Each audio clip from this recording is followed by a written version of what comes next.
Welcome to my world. Come on in and make yourselves at home. Welcome to my life. I know everything's gonna be all right. Welcome to my world. Oh, won't you come on in? Welcome to my life. It's known as the Tiger's Den. Greetings to all of my subscribers. I want to thank you for being with me for as long as you have, and the new subscribers that's coming on in. We want to say greetings and thank you for your time. This is from Toothless and the moderators. Welcome to the Tiger's Den.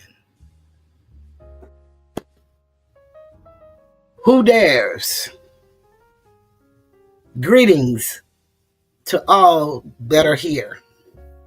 I've been gone for a minute. I haven't felt well, but I'm feeling a little bit better. And I decided that I really need to get on here and share some stuff that I really wanted to share as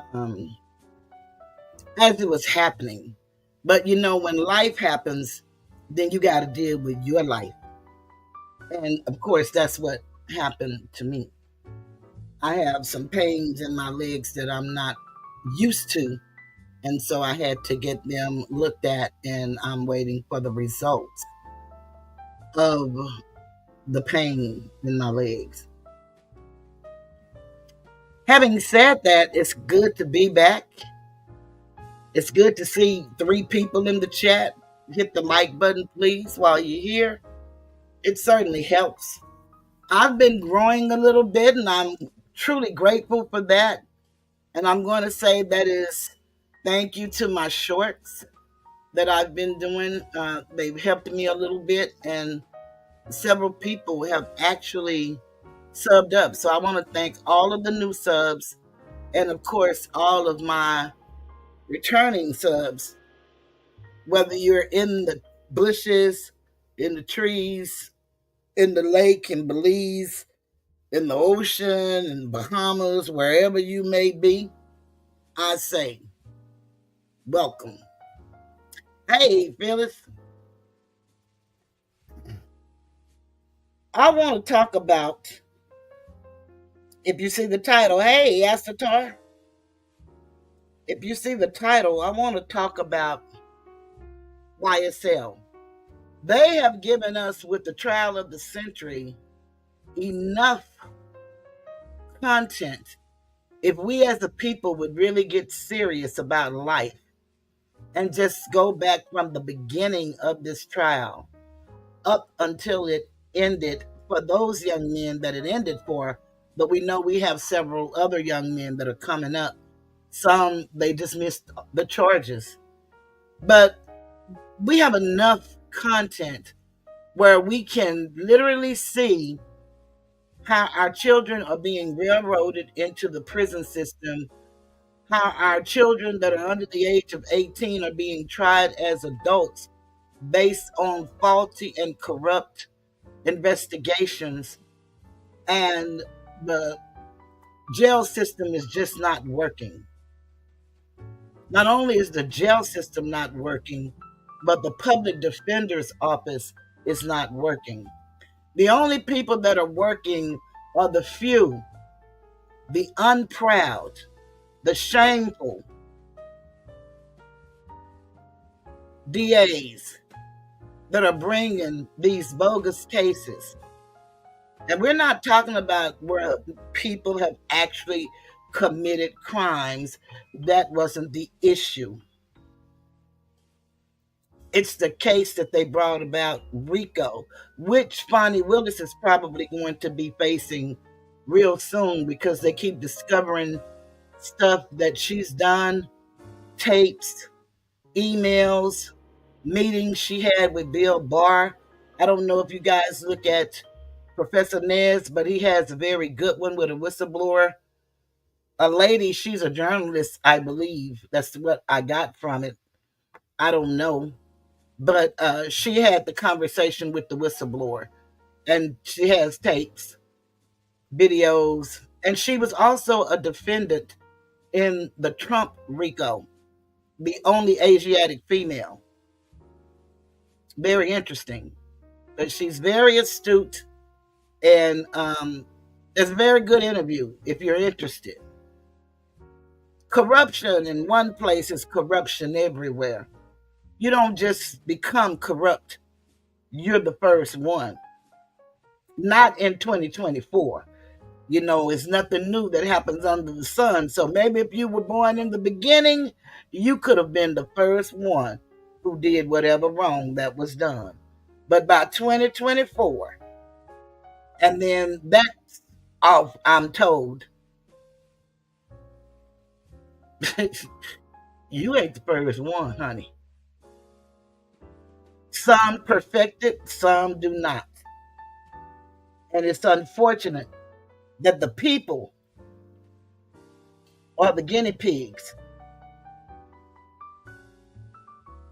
And as an Asiatic woman, I come from an Asiatic perspective, but I want you to understand that I believe it's only one race, and that's the human race, so I can relate to it all. Because it don't just happen to us. They just glamorize our stories and make us look real stupid, and we the only one that can't control our children, and but we have sheriffs and judges having brothels in the judges chamber and playing shoot 'em up bang bang and those kind of things going on.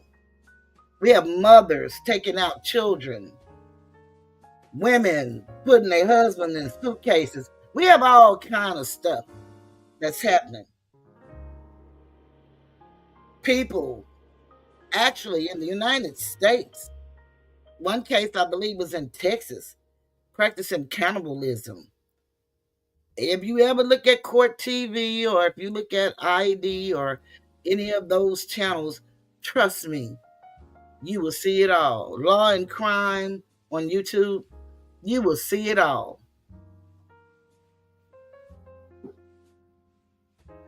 We have people accused of unaliving people that they thought was one way, but it was the other way. But we don't know if they actually did it because it was a mistrial. The jury was hung. So it means that the prosecution didn't put on a good case. And I stated in the last time that I had a video, we need to understand as Asiatics, we really need to start paying attention. We need to start really educating our children about things that they don't know to be an American. And I'm really serious about it. I'm so serious about it. There's a guy on IG that I follow, and he has the Bear Cubs books that he writes for children, talking about real life issues like, when the Federal Reserve came into being on Jekyll Island. He has social media, how to handle the bullies and things like that on social media and free speech. He has about 3 or 4. You are what you eat, and I bought another one, and then I bought a couple of books. I'm going to start back doing my reading, but I'm going to do that in my membership. I believe that's how I'm going to do that. I would like to spark up my membership for people that want to be a member and learn, get some perks, but you never know who might join your membership.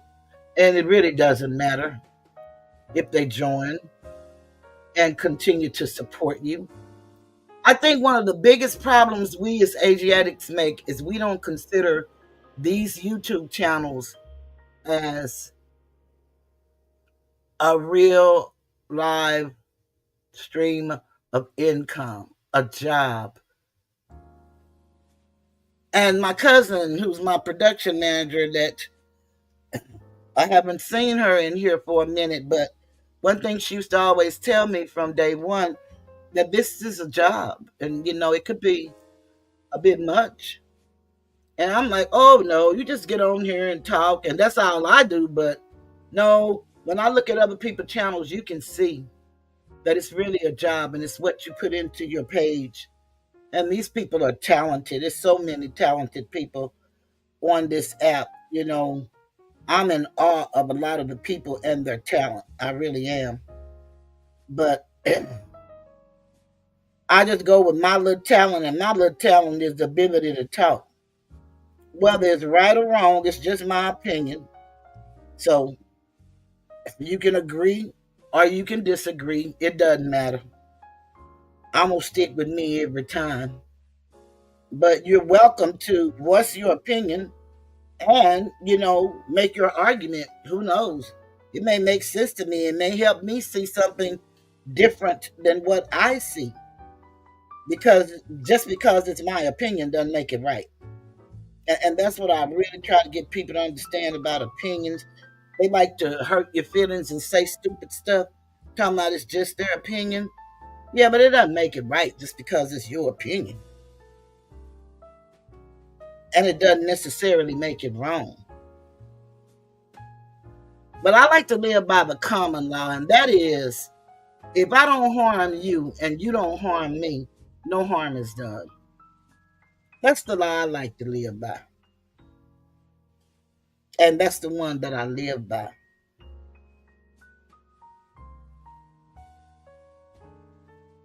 So I'm just sitting here right now speaking. I'm going to start, because what I want us to do is start talking to our children. I have some good videos. We may not listen to her whole testimony, but I wanted us to hear some of Donovan Thomas' mother's testimony when she was testifying in court. It looks like that she was bamboozled and hoodwinked.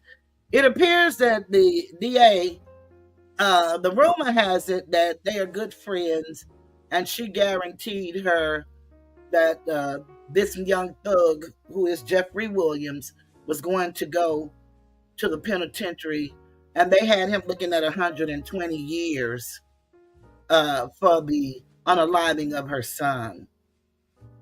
And so this lady was there under the false pretenses that she was seeking justice for her son. And this case was so crazy.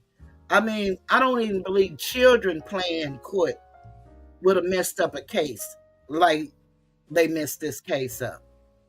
It's really sad. And what's so sad about it, considering the things that's coming out about what Bonnie Willis was actually doing and the damning information about her, and then taking Thug's money and paying her lover. And that's not alleged. That was all came out in court in both the Trump trial and the YSL trial. So it's really sad and devastating. And the last I heard, that Mr. Kendrick has not been released, unless he's been released yesterday or today, but I haven't seen it or heard it. And Mr. Stillwell had some issues he had to deal with as well, and he has not been released. But he has filed a federal lawsuit, class action, on the treatment and the conditions in Rice Street in Fulton County. And I hope, and I know that they like to use their own state laws, but I hope they would go to the United States law of Ruiz v. Estelle from the state of Texas, because back, I believe it's back in the 90s, and I know this is going to sound crazy, maybe 20 years apart, the 79s or the 99s, it's one of the two nines. But he brought a massive lawsuit against TDCJ, which is Texas Department of Criminal Justice, and he got federal oversight over the prison system, and they started letting people out according to their crimes. And they were getting up to the ones that messed with children. Hey, Uncle Suge, it's good to see you. I know you've been working hard. Just keep doing your thing. And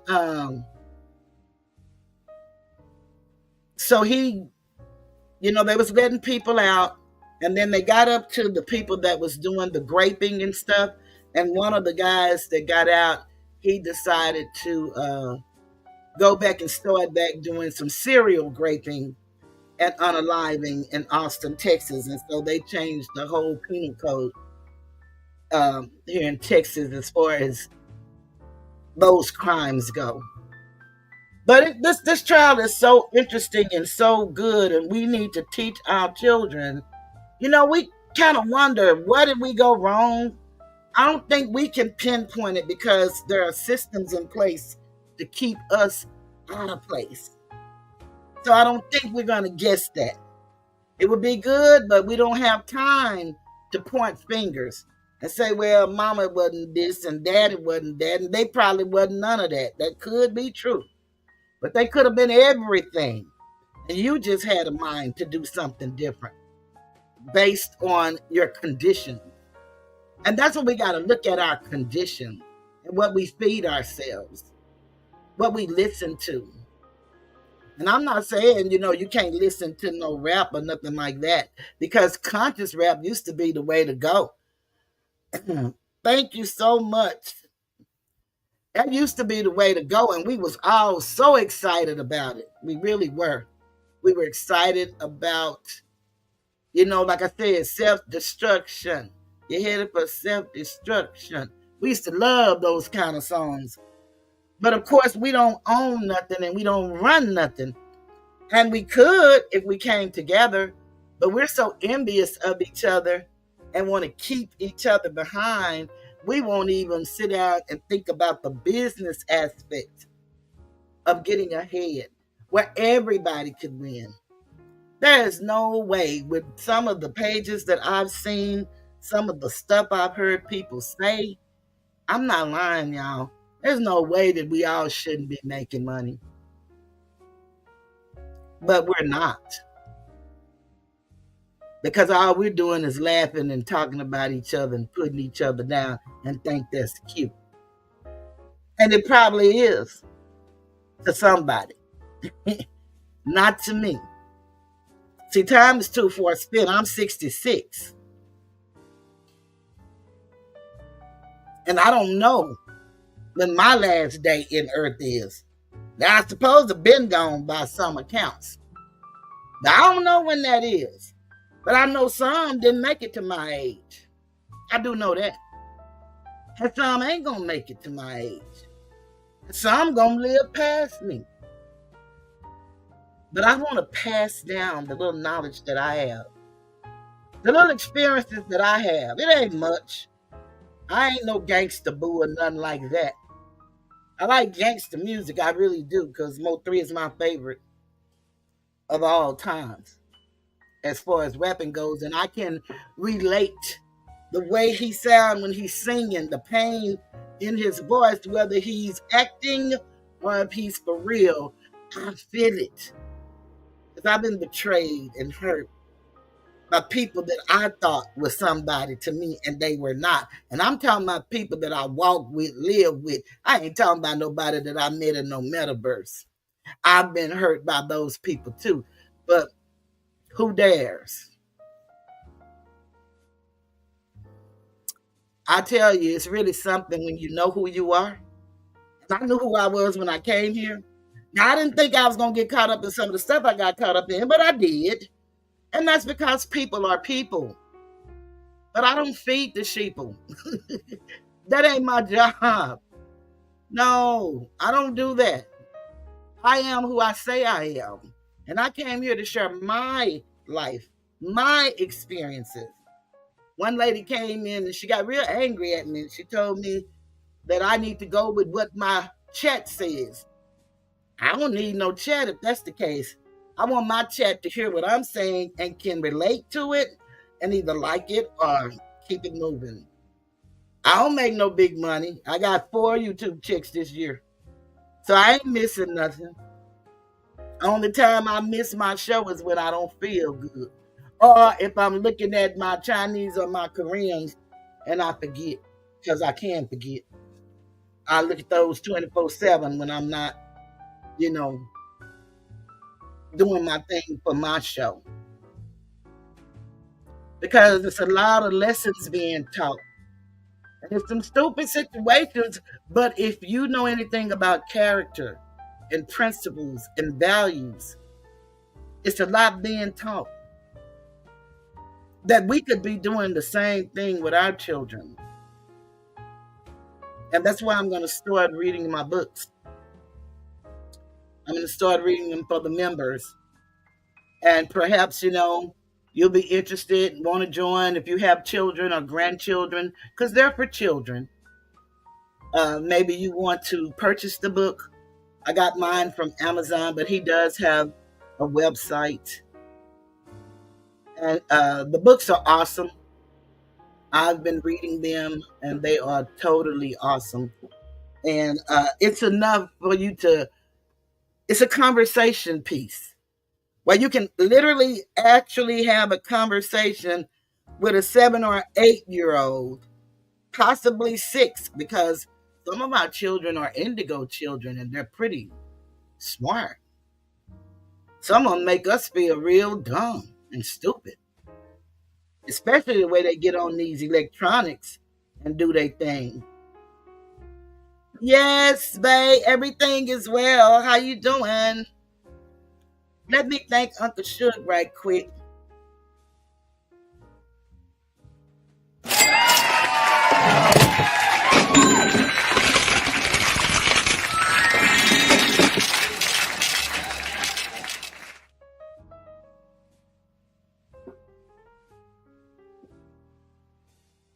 Your face.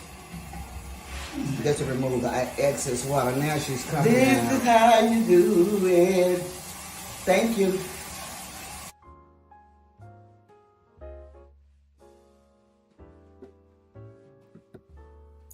Yeah, I'm grateful.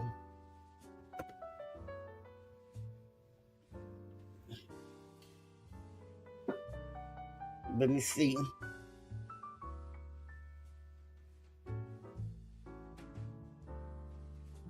Yeah, I got you in here. Maria taught me how to save the people that normally come all the time. She taught me how to save them, so all I have to do is just go and copy and paste. And so that's what I try to do when I see people. But I looked at this young man also. He's gang member who spent many years in prison, and he's out of California, and he appeared to be a Crip. I have one of his videos, and he has a couple of words in there, the K word, but he doesn't have a lot of bad stuff. And I don't think that we can't use those words at all. I think that it's just like the cussing. You can cuss, but it's just moderation, which is 50% of your video needs to be not cussing for it to be advertiser friendly. And that's all that is. And now they want, they have certain words, the algorithms and stuff. But to me, that's a part of censorship. It could not be, but it is. I have a little short I'm doing about drones. Some young men in Boston was flying drones. Now y'all hear a lot of news about drones. Uh, to me, that's fear, scare tactics, and everybody say they love the Lord and they don't fear nothing but God. But I believe a lot of people that say that is lying because they don't stand for nothing. They don't make a difference in the lives of others. They don't even make a difference in their lives. So they say they're about doing the right thing and standing on their square, or as the latest term, standing on business. But most of the people that you hear talk like that, they just talking. And it sounds real good. Makes for a great storyline. They probably could even do a movie, write a book. Because it sounds good. Hey, maybe even a rap song. You never know. But I wanted to do the contrast. I don't compare people because we all have different circumstances. Even though we can live in the same environment, we have our own individual situations in our homes, in our communities, in our hoods, under the bridge, wherever you may live. But we all have like human experiences. That's what we all have in common. So when we understand that, that's what we have in common. So whatever you're going through, you're not the only one. Now you're the only one affected by what you're going through as far as the feeling of the pain, but what you're doing could affect the entire family in more ways than one. So what I be trying to think of ways, how could we say something to the children where they could hear us? Because a lot of these guys come home from prison and they do the children talk. They're going to go to the schools and they're going to speak to all the people and they want to save them. And I asked the ones that I knew, who would you have listened to at that age when you were doing what you were doing? And miraculously, every last one of them, not some, I'm talking every last one of them, confessed they wouldn't have listened to nobody. So if you know those are the odds and you've been through it, how can we penetrate a child who won't listen to nobody? How do you do it? And again, I say you start with taking away blame and looking at the condition. And they still may not adhere to what you're saying, but at least they'll know the truth and that they have choices. Because everybody think common sense is common, but it is not. And I had one lady get angry at me earlier in this YouTube career when I said I believe most people that exhibit common sense are people that grow up in a home with their dads. And boy, that really pissed that lady off. And my daddy was at home, but he was a rolling stone. He was gone as much as he was at home, but he was at home and he was my daddy. Now, my point of it is you get a male's perspective. That was my point. And if you don't have a male's perspective, all you have is hours. And I am 100% woman, and I come from a woman point of view. I don't have another point of view. I can give my thoughts on something.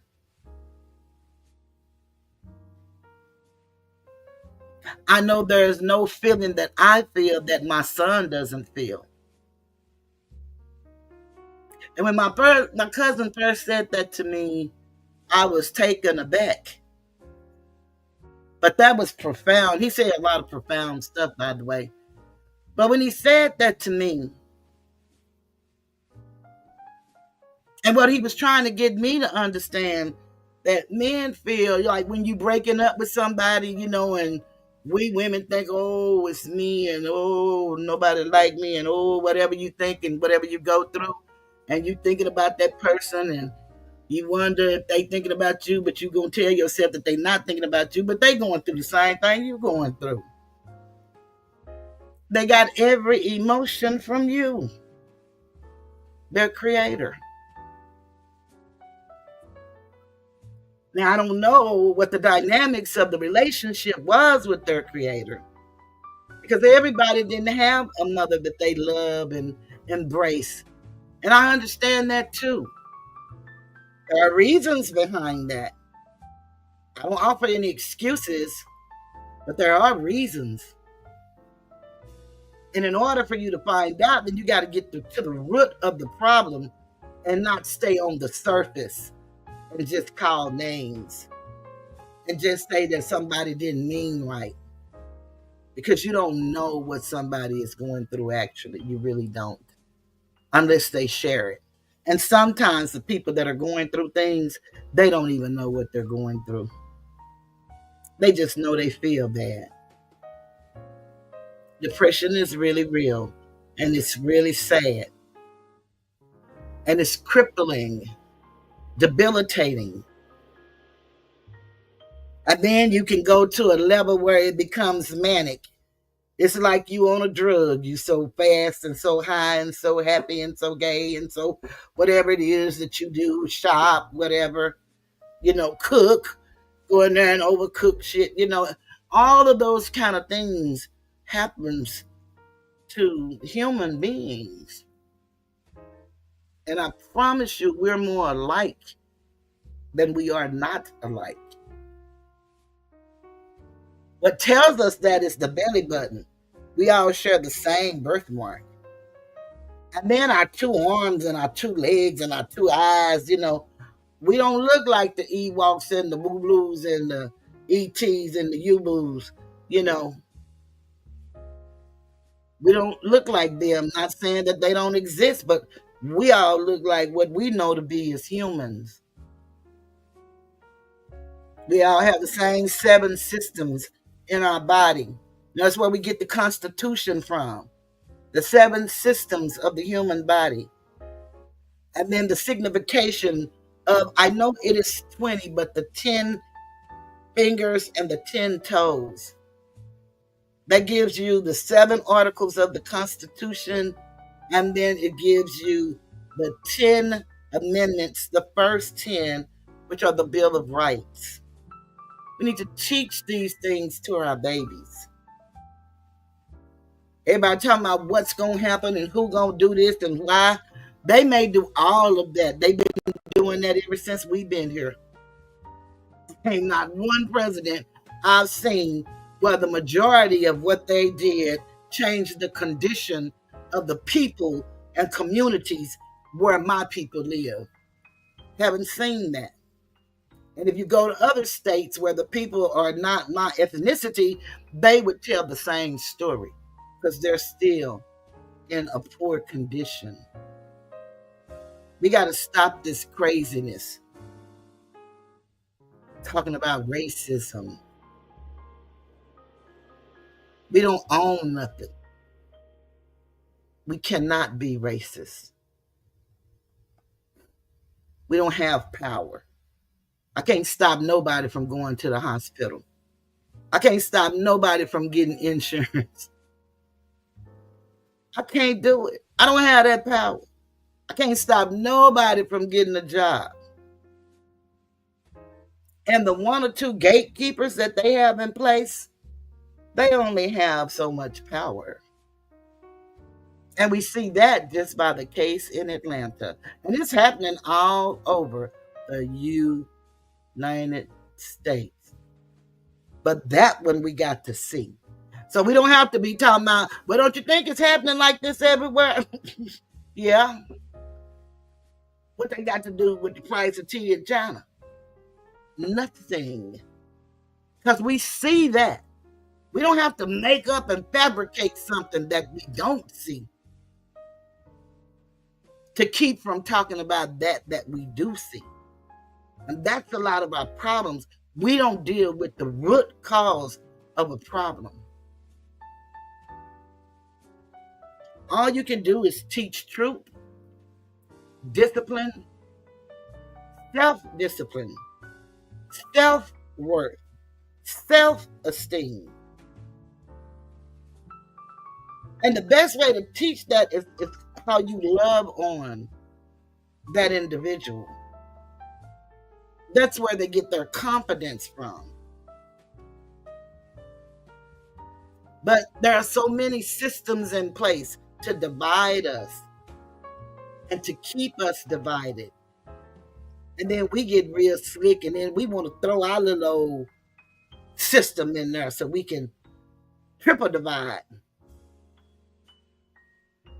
as opposed to coming together saying, look here, we could do something like this, and you could do something like that, and we could put it together, and we could do this and that, and bam, still be entertained. We could really do that. I see people doing it on here, all different types of subjects. Old people talking dirty, some talking about health, some talking about living at the age that they are. Young people talking about I don't know what. Normally somebody else. But anything you want is here. So you have the right to be and say and do whatever you like to say and do as long as you're within the guidelines. And you have the right to do that. So I don't have no issue with people doing whatever they think they're big enough to do. Do your thing, Woody. Do your thing. But now I'm going to go into why I came here tonight. And as I said, two mamas, and I say mamas more than mother because in the hood where I live, all us call our mama mama. Some people say mother, some say Madia, but all the people I know, we say mama. So I like the word mama. So I favor mama. But we have two mamas, two sons, and two different outcomes. One that they said committed the crime was found not guilty of all charges. And one based on the decisions he made in life is no longer with us. Now, some people may beg to differ. But what we got to teach our children is accountability, responsibility. We got to teach them to do that. We can't keep excusing the behavior. I've excused the behavior of so many people. It is unbelievable. I was once told I was the world's greatest enabler. And I could believe that. Because for my love of that person, I allowed a lot of things to go that I wouldn't normally allow in a heartbeat. But I did it for others. Things I've allowed people to do, I would have never allowed my son to do. And it's not that I didn't care about that individual. I looked at their circumstances and I thought that what I was doing was contributing to help them be better, when sometimes our help is not helping. Sometimes it's enabling and it's detrimental to the person that we think that we're really helping. So it'd be good if people have real conversations. You don't have to tell all your business where, people be doxing you and, talking about your mama and your dad and all that stuff. You don't have to do all of that. But to talk about some real pain that these people are feeling when they come on here. Because I know most of them are self-medicated, full of spirits, angry, broke, not healthy.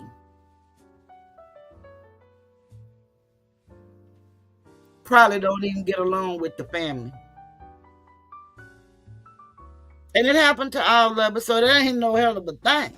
I keep trying to tell everybody this stuff happens to humans. It happened to you, own it and keep it moving. Because you don't get along with somebody, you don't have to hurt them. You don't have to do nothing to them or say nothing about them. You don't have to. You can if you want to. But you ought to be about building, because this world is being built around us and we being built out. We're going to be built right back in the fields. And then we're going to be talking about what them other people did. And see, they came over here, and see, they came over here, and see, you were here. And it's written where you can go and read and get whatever it is you need, and you won't do it. But you're going to blame they who came over here. What kind of sense do that make? With that being said, we're going to hear from Donovan Thomas's mother. I played to you guys the last time I was on when she was in the graveyard and she was so angry.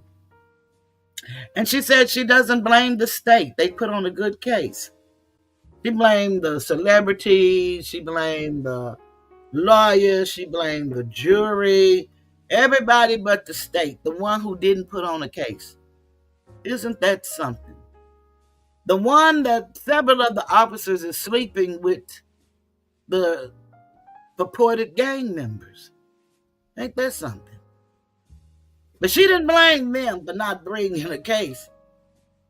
She blamed the people that did their due diligence and worked around the clock to prove beyond a reasonable doubt that these young men were innocent. Their crimes that they actually committed were already on the books. So we weren't talking about that. We're talking about the ones that they were not convicted of, and they tried to put it all together as a RICO.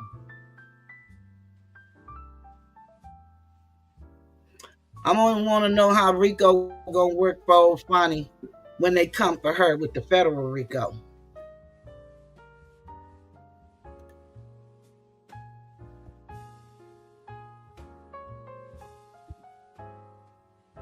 She had to know it was coming. But that's the chance you take. Winner take all. Lose or fall. Okay, this is back on May 20th when this young lady testified in court. And I want y'all to hear what she said about her own son and what she said about the young men that were the accused. And then we're going to listen to her in the graveyard and see where she's confused.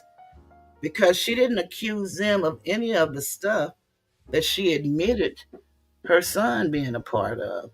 Very interesting. I want y'all to listen to the beginning because she seemed confused on the children that she had and another lady had by the same man. She seemed to be confused on her children's siblings' names or something. Maybe I recall it wrong. I don't know. So I'm going to let you guys hear it and then you all can tell me. Or you don't have to say nothing. Just listen if you will. Here we go.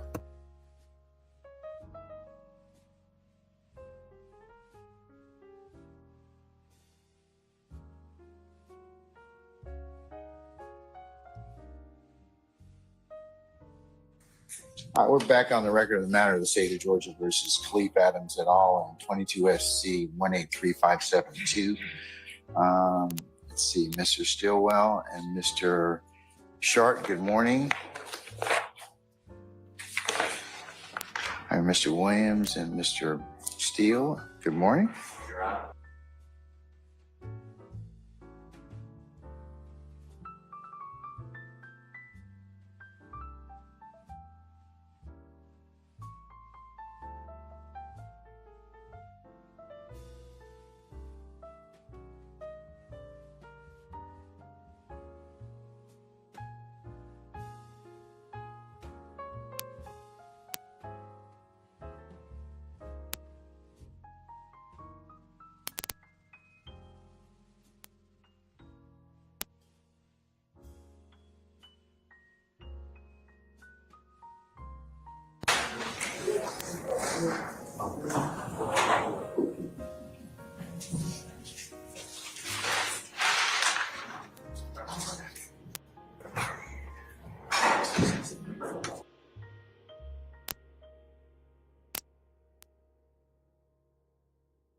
All right, thank you, Sergeant Ingram.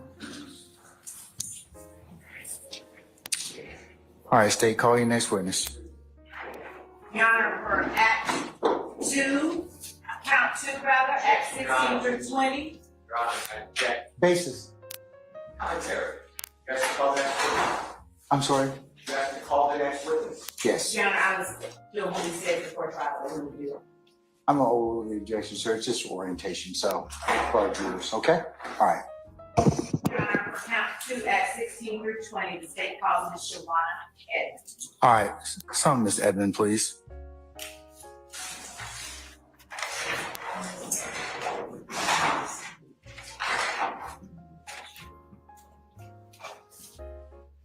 Ms. Edmond, good afternoon, madam. If you would please approach the witness stand. Once you get there, if you would turn and face our name and be sworn as a witness, please. Sure.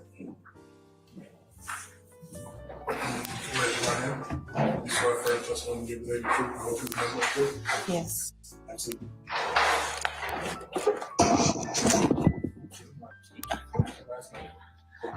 Okay. Hi, my name is Shawana, Shawonna. Last name Edmond, Edmond. Good afternoon, Ms. Edmonds. Good afternoon. How are you? I'm well, thank you. Ms. Edmond, would you tell the jury who you are in relation to Donovan Thomas? Hi, I'm Shawana Edmond. I'm Donovan Thomas's mother. I'm going to show you what I have marked as State's Exhibit 3, Yankee. And I will show it to counsel for the defense, having previously provided a copy. If they are interested. Your Honor, please present. You can, sir.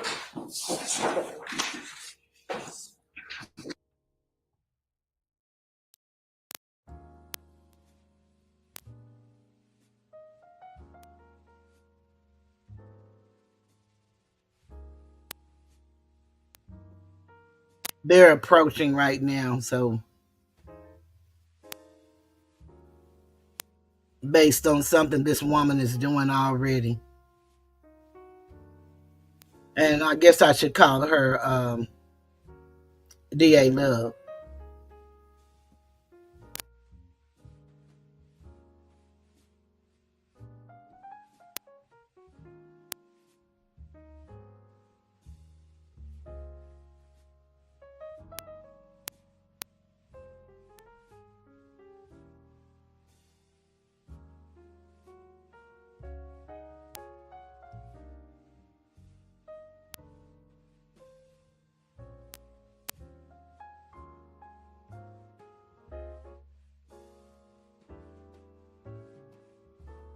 I believe she was willing to be the villain because they had Judge Glanville.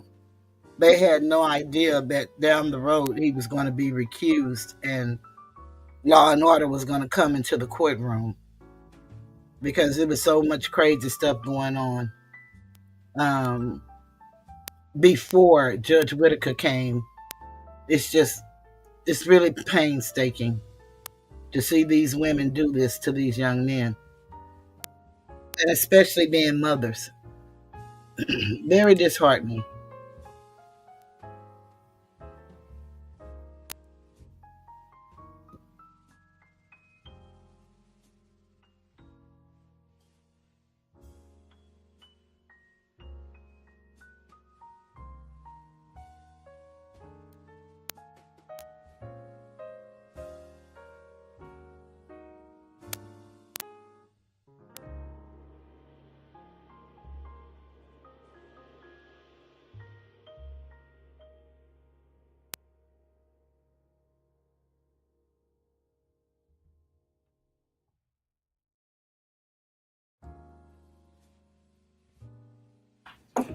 Or she can go to 8H.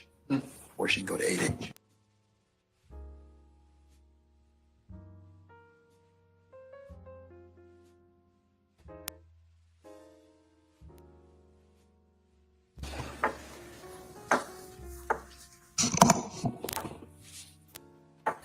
Okay. You may continue, ma'am. Thank you, Your Honor. Ms. Edmond, I'm going to show you what I have marked as State's Exhibit 3Y, or Yankee, and ask you if you recognize the person depicted in the photograph that is labeled State's Exhibit 3 Why? Yes. How do you recognize that person? That's my son, Donovan Thomas. Is that a fair and accurate representation of your son, Donovan Thomas, in life? Yes. Your Honor, the state tender states Exhibit 3, Yankee, as evidence. Any further objection to the Yankee otherwise hasn't been noted? All right. I'm going to admit 3 Yankee over objection. Thank you. It may be published as you see fit. Thank you.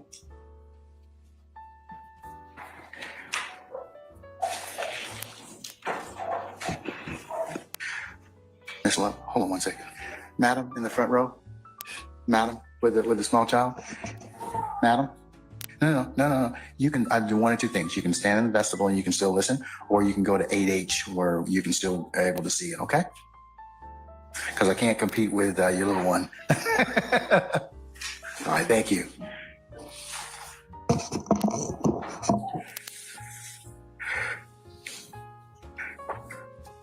All right, go right ahead. Thank you, Judge. Would you tell the jury who it is that is depicted on State's Exhibit 3, Yankee? That's my son, Donovan Thomas Jr. And did you call him Donovan Thomas Jr. or did you have another name for him? Yeah, we called him Peanut. Where did that name come from? Just him growing up, he was smaller than he was, as you know now. And we just thought when he was born, he was just a cute little peanut, and that name just grew with him. When was he born? April the 4th, 1988. And when was the last time you saw your child alive?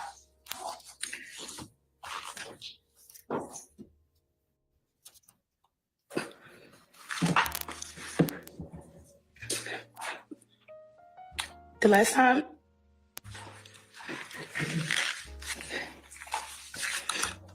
I saw my baby was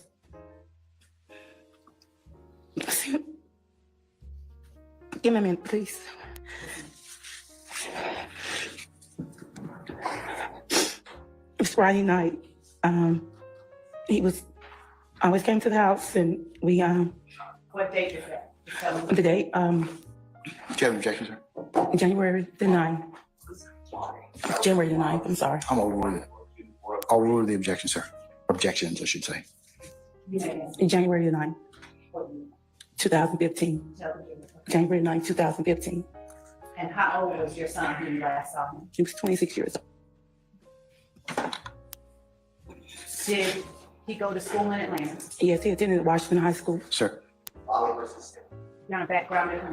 But let's get to it, miss. Let's get to it. It's marginally relevant, so let's move on. Yes, Your Honor. Was Donovan your only child? No, I have one other older son. Donovan was the baby. And did Donovan have children? Yes, Donovan have 2 kids. I sustain the objection. Do you remember the last day that you talked to your son? And Your Honor, I'm gonna go right into something else after this. All right. Do you remember the last day that you talked to your son? Yes, I spoke with him January the 10th, 2015, that morning, but it was afternoon. Do you remember around what time? It was between maybe 2 and 4. I was at my flea market and he called me. Now, backing up to the day before when you said that you last saw him, did your son drive at that time? Yes, he did. And what kind of vehicle did he drive? He drove a blue 2007 Chevrolet Tahoe. And was he driving it the last time that you saw him? Yes. When you talked to your son between 2 and 4 on January the 10th, 2015, without talking about anything he said in particular, are you able to tell the jury whether he was anxious or apprehensive about anything? No, he was just his normal. Basis. That was Mr. Steele and Mr. Sharp? Or no, Mr. Harvey? Anxious about anything very bad. I sustain the objection. Thank you, Judge. Would you describe your son's mood as he spoke with you on January 10th, 2015? He was the same happy-go-lucky self. Always calling, checking him as he always did. All right.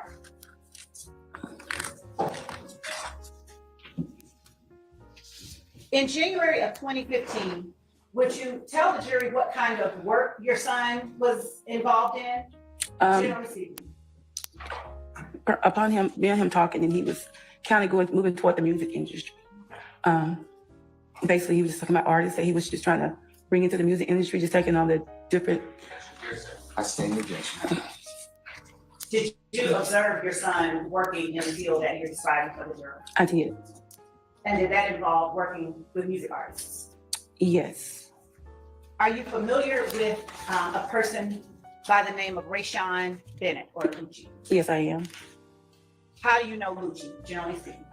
My son just was talking to me about someone that he was. Yes, sir. Cases. I stand the objection. We're not offering it, Your Honor. I'll change and I'll actually rephrase the That question. would I be, appreciate that'd it. be Your Honor. wonderful. Okay, all right. You can rephrase. Did your son ever bring Lucci to your house? Yes. Did you ever see your son interact with Lucci? Yes. Was Lucci one of the artists that your son worked with? Yes. I stand the objection as to form. You can rephrase. What was the relationship between your son and Lucci? Just entertainment, music.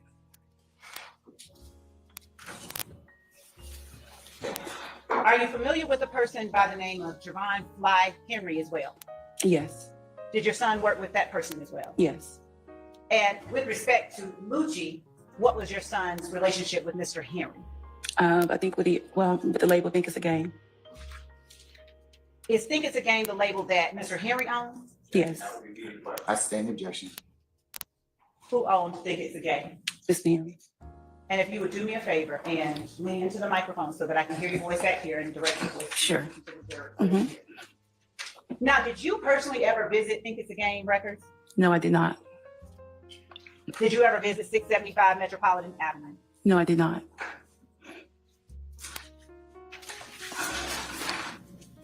And when you spoke with your son last on January the 10th, 2015, without talking about anything he said, generally, what were the topics that you all discussed? I think that's all for hearsay, Your Honor. I sustain the objection. I mean, that's my question. So.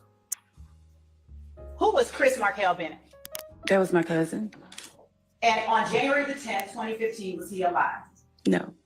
Did you speak with your son about him on January 10th, 2015? Yes. Cases. Relevance A and B hearsay. Your Honor, as to the hearsay, I didn't ask her anything anyone said. And as to the relevance, that subject and name will come up more than once later on. I'm gonna sustain it. I'm gonna overrule the objection. She said. Go ahead. Thank you. Did you speak with your son about him on January 10th, 2015? Yes, we spoke. Do you remember when it was that Chris Markel Bennett died? Yes, I can't remember the exact month, but the year was 2011. And do you remember how he died? It was homicide. When you saw your son's vehicle on January the 9th, 2015, did it have any? I'm gonna overrule the objection. I think she's just orienting. That's the place, sir. Did it have any bullet holes in it that you saw? No, ma'am.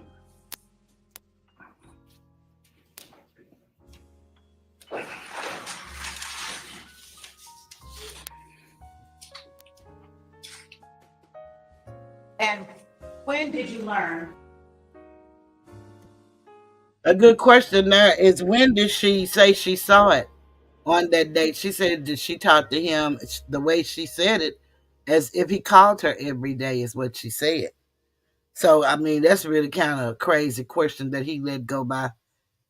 But again, a lot of that is really what they're not supposed to be doing, is putting blemishes on those guys, trying to make it just so sad and so terrible for this mother.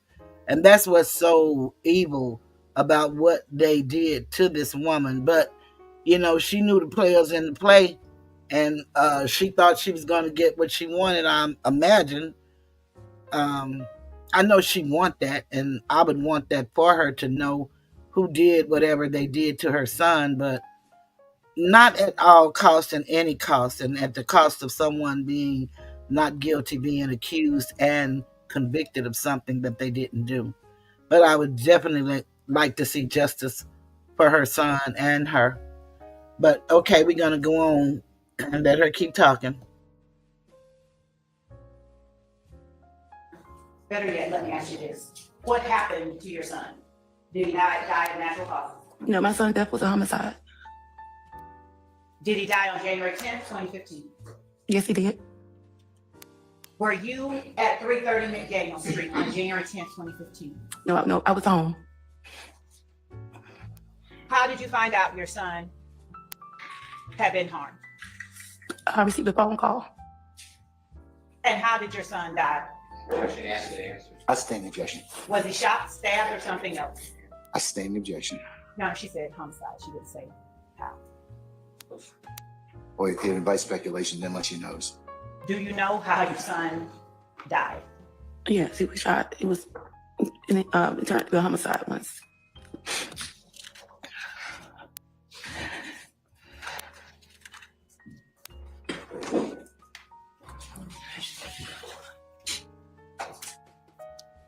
Did you lay your son to rest? Did you bury Yes, we did. When did you bury your son? It was January 17, 2015. And did you lay a gravestone over his gravesite? Yes, we did. Yes, we did. Did you visit your son's grave after 2015? Often, yes. Were there any particular occasions that you visited your son's gravesite? Oh, sir. Yes, I visited him on birthdays, Father's Day, and just days in general that I felt I wanted to just go there. Did your son's gravesite remain as it did when it was first placed in the years following his murder? Was there ever a time where it was vandalized? Yes, it was vandalized. Do you remember when that was, generally speaking, the year? It was 2019. And what occasion took you to your son? Did you go to your son's gravesite on that day? It was Father's Day 2019. Did you visit your son's gravesite on Father's Day 2019? Yes, I did. And when you visited your son's gravesite, what did you find?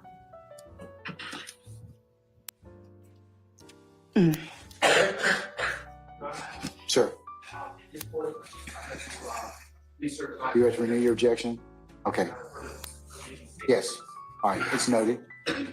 You may go ahead and tell the board what you found. January 19th, it was Father's Day. I drove up to my son's gravesite, and once me and we drove up there, we noticed that the gravesite had been vandalized. And when I got out the car, I wasn't familiar with the word, but some of his other friends were in the word. It was something was spray painted flat on his grave, and it was chiseled around the size of the headstone.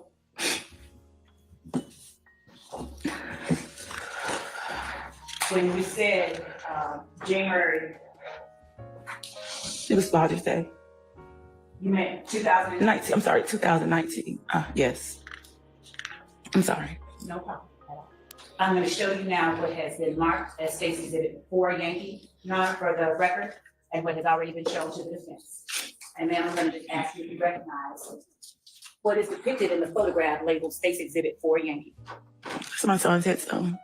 And is this a photograph that you provided to the state? Yes. And is this a photograph that you or the person you were with took of the gravesite as you found it on Father's Day 2019? Yes. Your Honor, the state tenders State's Exhibit 4 Yankee as evidence. Any further objection, Mr. Shardas, other than what's been noted already? That's what's regarding.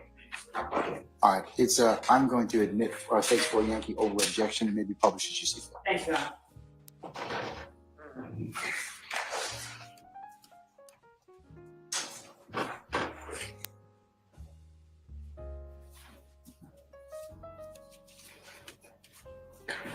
For the record, Ms. Edmond, would you please spell out what is written across your son's tombstone? Just you spell it out. Spell it out. SLATT. And is State's Exhibit 4 Yankee a fair and accurate depiction of the gravestone as you found it on Father's Day 2019? Yes, it is. Would you tell the jury for the record what color the letters SLATT are written across your son's gravesite? It's green. Before you saw that, did those letters have any significance to you personally? No, it did not. Did you ever see your son wearing those letters on any article of clothing that he wore? No, ma'am, I did not. Did you ever see your son prominently displaying green attire at any particular time? No, I did not. And do you know who it was that put SLATT across your child's gravestone? No, I did not. No, I do not.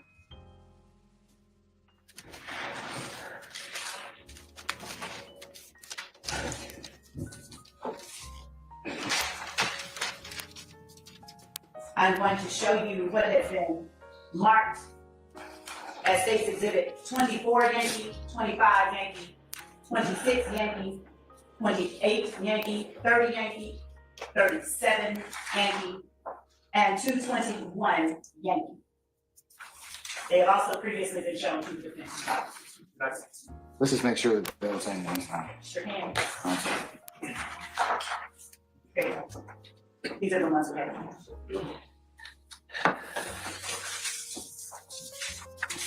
And while council's looking at them, I'll ask you to look at them as well. If you can look at them and not position them to the jury, just turn it over to look at it.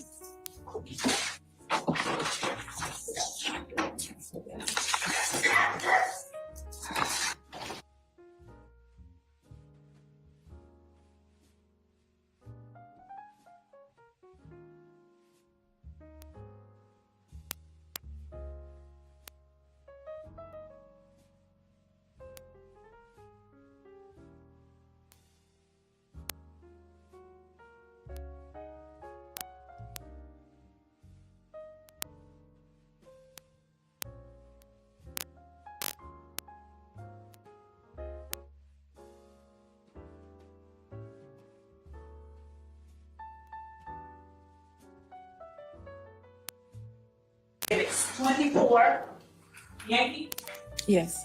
25 Yankee, Yes. 26 Yankee, Yes. 28 Yankee, Yes. 30 Yankee, Yes. 37 Yankee, Yes. and 221 Yankee. Yes. How do you recognize the vehicle depicted in those photographs? That was my son's vehicle. And are those fair and accurate reflections of your son's vehicle? Yes. Your Honor, the state tender State's Exhibit 24 Yankee, 25 Yankee, 26 Yankee, 28 Yankee, 30 Yankee, 37 Yankee, and 221 Yankee. Any objections to states 24 Yankee, 25 Yankee, 26 Yankee, 28 Yankee, 30 Yankee, 37 Yankee, or 221 Yankee? All right, hearing no objection, they are admitted and may be published as you see fit. Thank you, Your Honor. I'm gonna just leave these up here. So we start off with State's Exhibit 24 Yankee, publishing to the jury now for the record.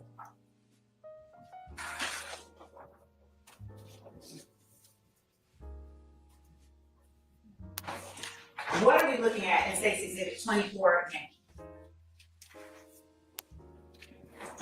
We're looking at my son's truck, his car. Is that the rear view of your son's vehicle? Yes, it is. Is that the same vehicle that he was driving when you last saw him on January the 9th, 2015? Yes, it is. And as we look at State's Exhibit 25 Yankee, what are we looking at? We're looking at my son's vehicle.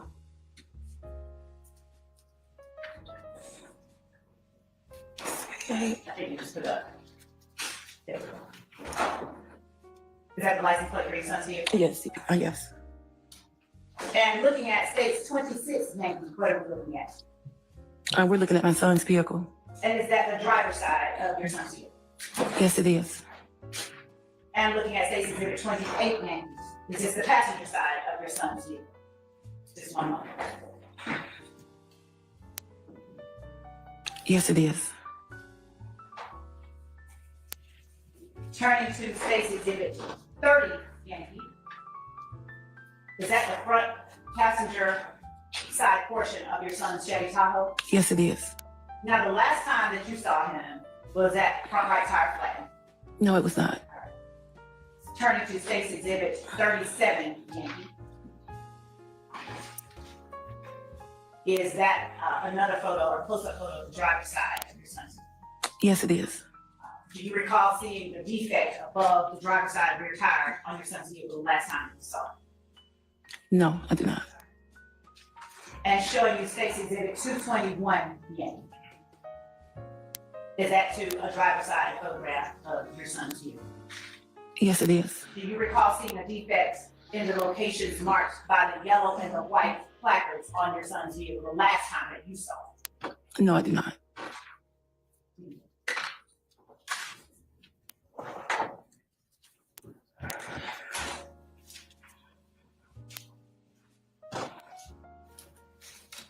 Are you familiar with a person named Kelvin Watts? Yes, I am. How are you familiar with a person by that name? He's Donovan's brother too. Uh, Donovan's older brother and him are biological brothers, but we just brought him in to, he's just like Donovan's brother as well. Would you tell the jury the name of Donovan's older brother? Donovan's older brother is Dontavius Thomas. And is that your son? That's my son. And so Dontavius and Kelvin? No, Kelvin and Marquavius are brothers through different, same father, but different mothers. Okay. And what is the relationship of Kelvin and Marquavius? They're biological brothers. Do they have the same mom? They have the same mom, yes. All right. So when you said that Donovan and Kelvin are brothers. They're, I'm trying to tell you what word it, they're, do they have biological? they don't have, no, they don't share the same blood, no. But do their brothers, Donovan's brother, Dontavius, and Kelvin's brother, Marquavius, share the same father? No, just Marquavius and Kelvin share the same father. No, they don't share. Oh my God, you can see. Marquavius and Kelvin shares the same mother. And Marquavius and Dontavius share the same father. Did Kelvin go by the name Kelvin? Did you call him Kelvin? No, I just called him Kel. Did you ever know him to be called Shell Kel? No, not me personally, no. Did you see Kelvin Watts at your house? Did he visit your home? Yeah, he was my home. Mm-hmm. Yes. And what was the nature of the relationship between him and Donovan? Were they friendly? Were they distant? Or something in between? It was all brotherly. I'm sorry. I stand in foundation. Oh, okay. Yes, I'll ask him questions. Did you ever see your son Donovan interacting with Kelvin Watts? Yes. How often? Often when we were at my house, basically together. It was like, family events, family functions, and he was always there with them. How long have you known Kelvin Watts?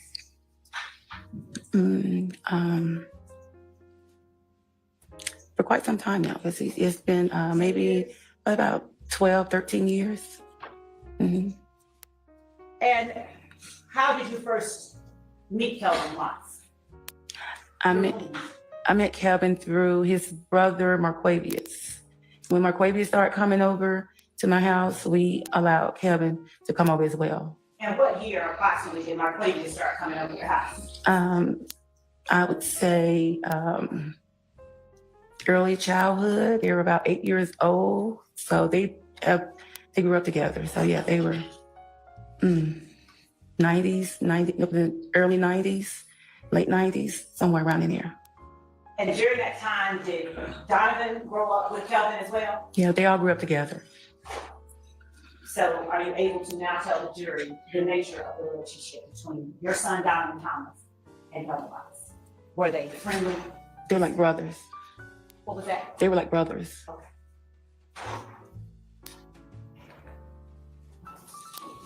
You mentioned Marquavius Curtis. Did he have a nickname?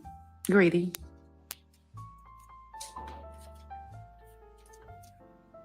And you said earlier something with respect to Rayshawn Bennett. How often would you say that Rayshawn Bennett has come to your house? Maybe twice that I remember.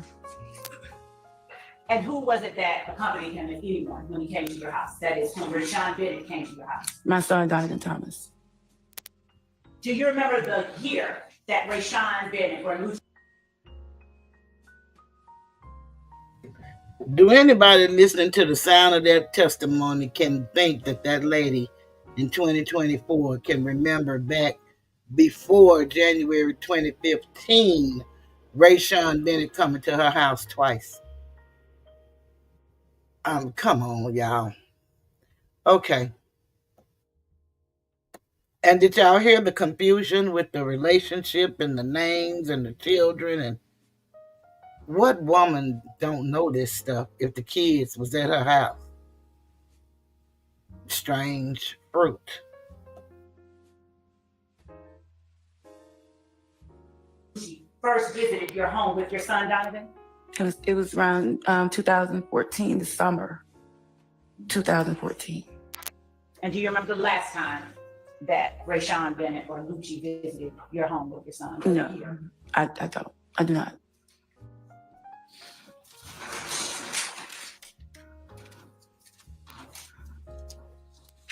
Yes or no, are you familiar with the man, the name Jeffrey Williams? Yes. Has Jeffrey Williams ever come to your home with your son? No.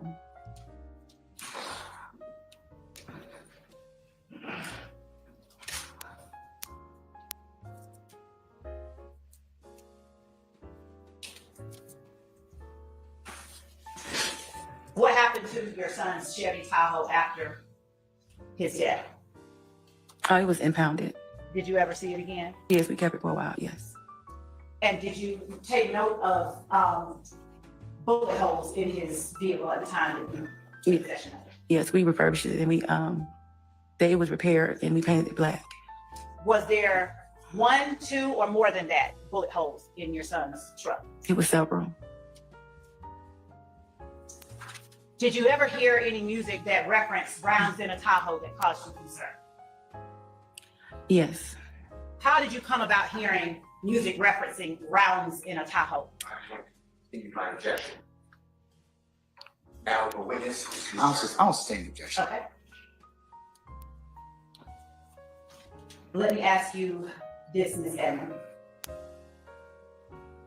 Maybe a little difficult, but did you know whether or not your son was involved in a game while he was alive? Yes. Do you know what game? No. Do you know, generally speaking, what type of game? I just know it was the Blood Gang. Mm-hmm. When did you learn that your son was involved in the blood game? I'm a mother. I just kind of knew something was different, and something came to me, and I asked him. He was open with me, and that's how it went from there. Do you remember around what year that was, or how old he was? Approximately. I do not. Was it before 2015? Yes, it was before 2015. While your son was alive, did you ever see him wearing any articles of clothing with the letters ABG on them? Yes, I did. Did you know what ABG stood for? I did not. Did you have an idea? I asked him. I'm sorry. Cases. Hold on. I'll rephrase that. I'll sustain this one. What did you understand ABG to stand for? Objection, murder, foundation, speculation. She said she saw. I'm gonna overrule the objections on. What did you understand? Hold on, Mr. Matthews. All right, now. What did you understand it to stand for? I was told all about God. Unless you. I'm sorry. No, ma'am, you cannot testify on that. And Your Honor, I'm going to, if the court will allow me to ask a follow-up question, I think it will. Objection to the commentary. Move to strike response. Your Honor, may I approach?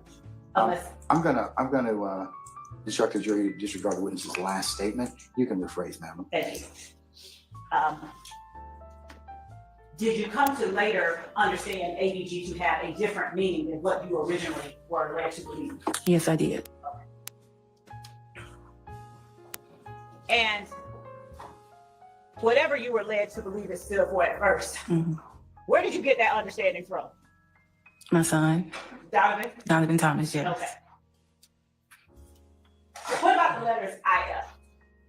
Did you ever see your son wearing any articles of clothing depicting the letters IF?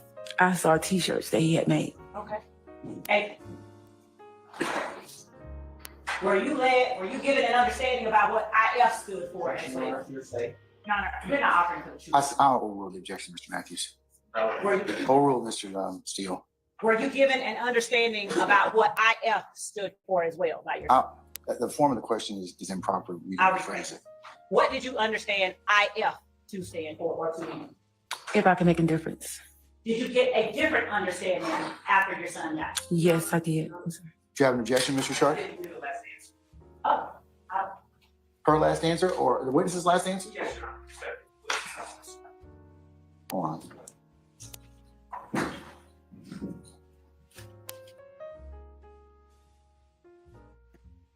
Now, I don't heard the acronyms, but can anybody tell me how can you get if I could make a difference out of IF? If, godly. Okay.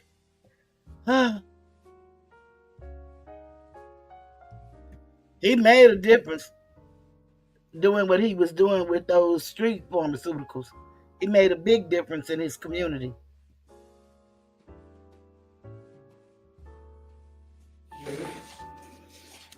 Question was, did you get a different understanding after your son died? Answer, yes, I did. I'm sorry, I meant the question.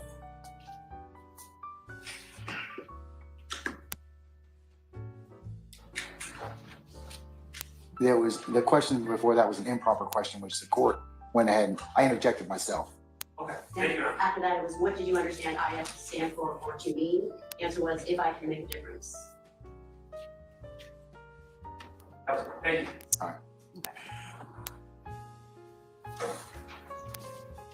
Do you remember the colors of the clothing that your son wore with the letters ABG on it?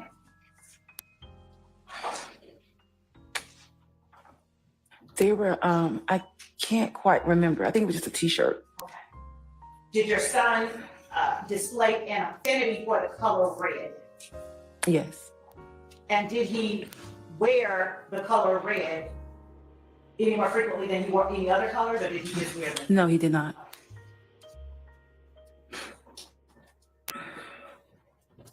Do you know whether your son ever visited a place called Club Crucial? Yes. How do you know? That was the when I found out he threw a big birthday party there. Did you ever have access to your son's Instagram account? I did. And were you able to observe him at Club Crucial? Yes, I did. And what was he doing when you observed him at Club Crucial? Having a party. Okay.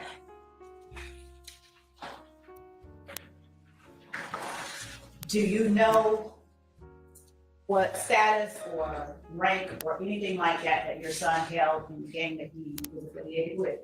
No, I did not. Did you learn anything about that after his passing? Yes, I did. Did your son bring gang stuff, if you will, into your house or around you? No, he did not. No.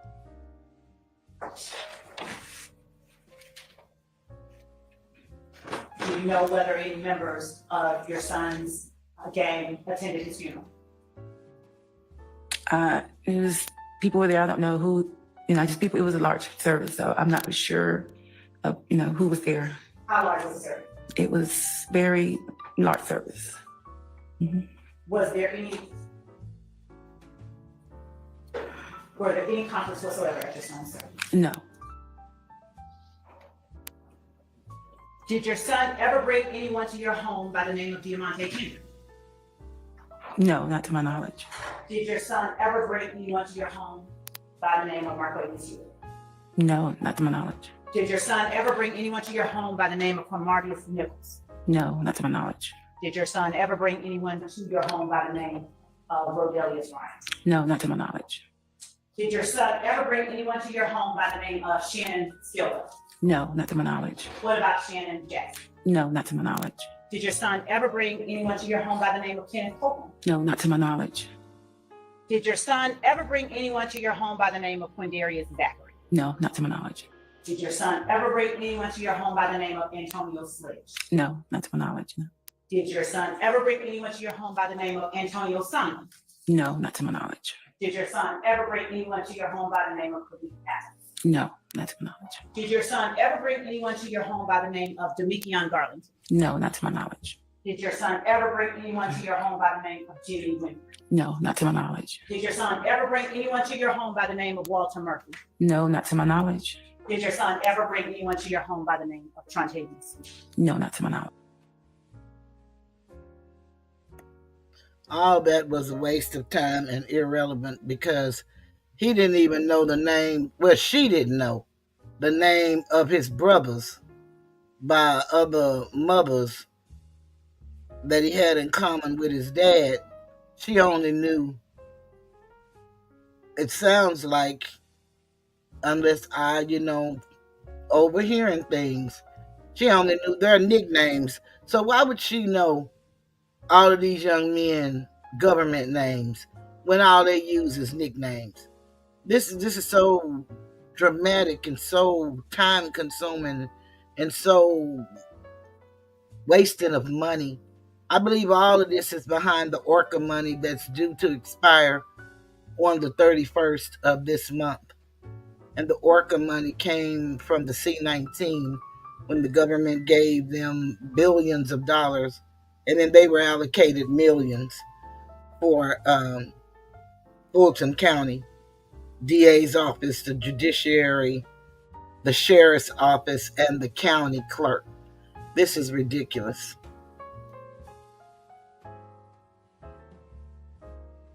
Thank you, just one more. Mm-hmm.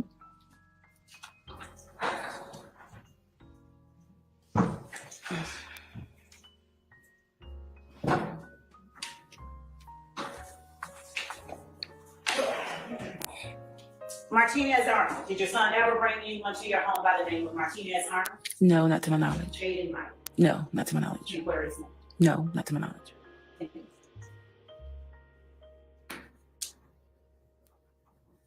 Thank you. That's all I have. Cross. Anyone? All right, Mr. Sharp.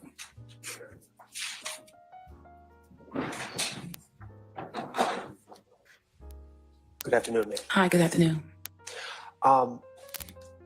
You testified about your son's gravesite. Yes. Is that in Atlanta? Yes. Okay. Yes, sir. And you took a picture? Yes. Me and several people took a picture. Okay.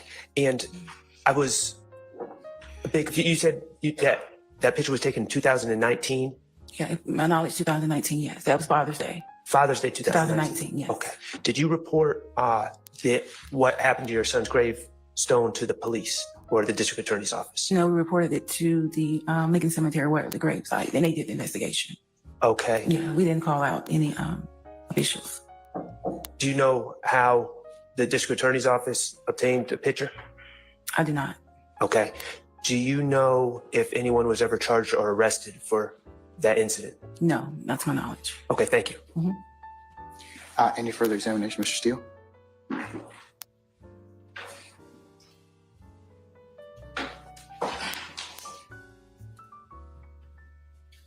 Good afternoon, ma'am. My deepest sympathy. Good afternoon. Thank you. I'd like to show you, with the court's permission, Mr. Williams' exhibit number 13. It'll Yes. pop up on a screen next to you. Okay. Your Honor, is that okay? It's already in evidence. Yes, sir.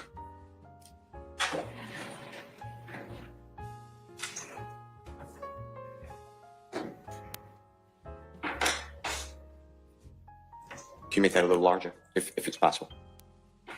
Ma'am, do you see what has been marked and entered into evidence as Mr. Williams number 13 to your left? Yes. Okay. And is that your child in the white shirt? Yes, it is. Okay. And do you know the person that your child is with in that picture? Yes. And tell the ladies and gentlemen jury who that is. That's Jeffrey Williams. And do you know, you see on the top it says big business _ entertainment or ENT _ nut? Yes. And do you recognize that Instagram handle? Yes, that was my son's Instagram. Okay. And underneath it, if Mr. Kokomo can just scroll down. Did you see this Instagram posting when it came out, if you remember? I seen that posting after his passing. Okay. And that says, me and Little Bra, you see that? Yes, I do. Okay. Do you know whose home that picture was taken? No, I Or don't. it may not be a home. Do you know the location of that picture? No, I do not. All right.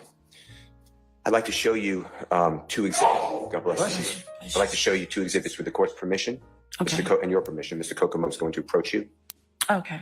It is Mr. Williams number 30 and 33. It was given to you in October 2023. It's already been. No, Okay, we can see it. it's already been marked and shown to you previously. You have seen it, but it's going to be shown to you again. Your Honor, I need to see it. I said it's going to be shown to you again. Okay, have Mr. Kokomo approach the state and let the state look at Mr. Williams 30 and 33.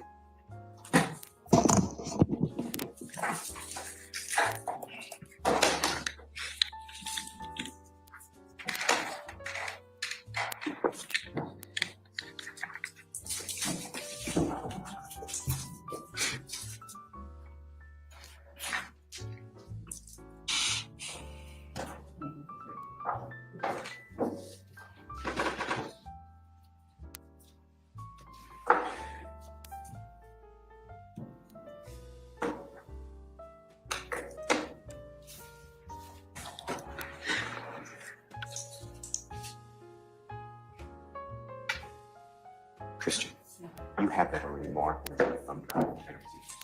Back in. Your Honor, State has an objection to State Defendant Williams Exhibit number 30 and Defendant Williams Exhibit number 33. Except with one small exception in the approach. Yes.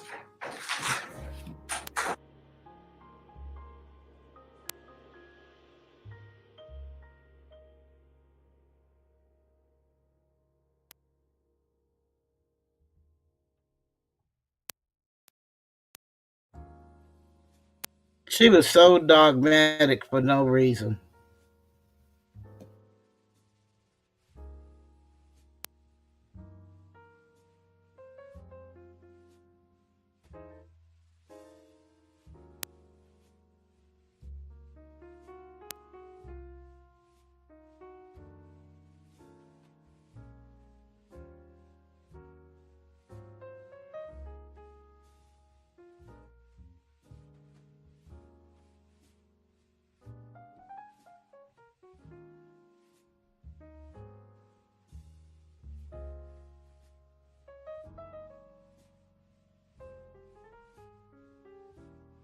Just underneath posts, and you can do the, whatever that first line is, do all 13 comments, and the 12 of, August of 14. And then with exhibit number 33, same thing, so that you'll have this post and then big biz underscore ENT underscore that and the bottom is fine. And Your Honor, we don't mind the date years. Yeah, the date on the bottom is fine, the date on the top is better taken out. Because of the, if I'm reading correctly, the top comment, it's just.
All right, thank you, Sergeant Ingram. All right, Mr. Steele, whenever you're ready, sir.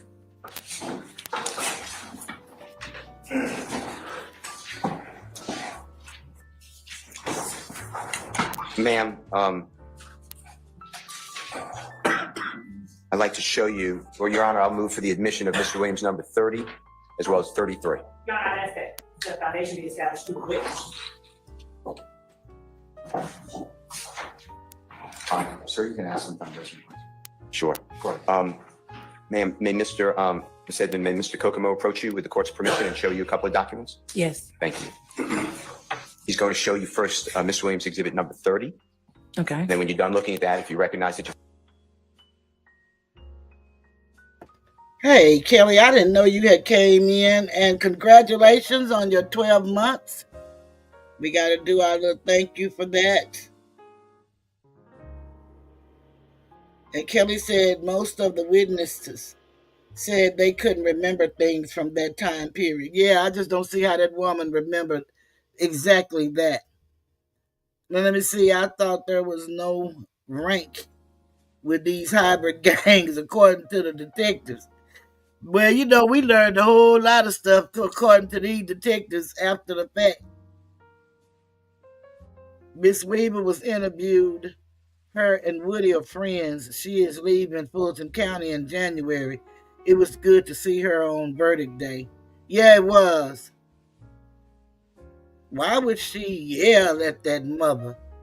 Oh yeah, that's supposed to be that. I don't know if you ever looked at Perry Mason, but that's that Hamilton burger.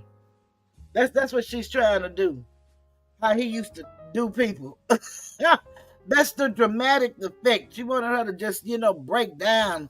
But she wasn't asking the lady nothing that was, to me, made sense and had anything to do with this case.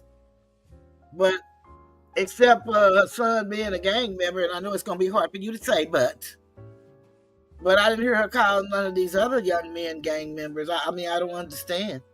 But let's go back. Mr. Steele is working now.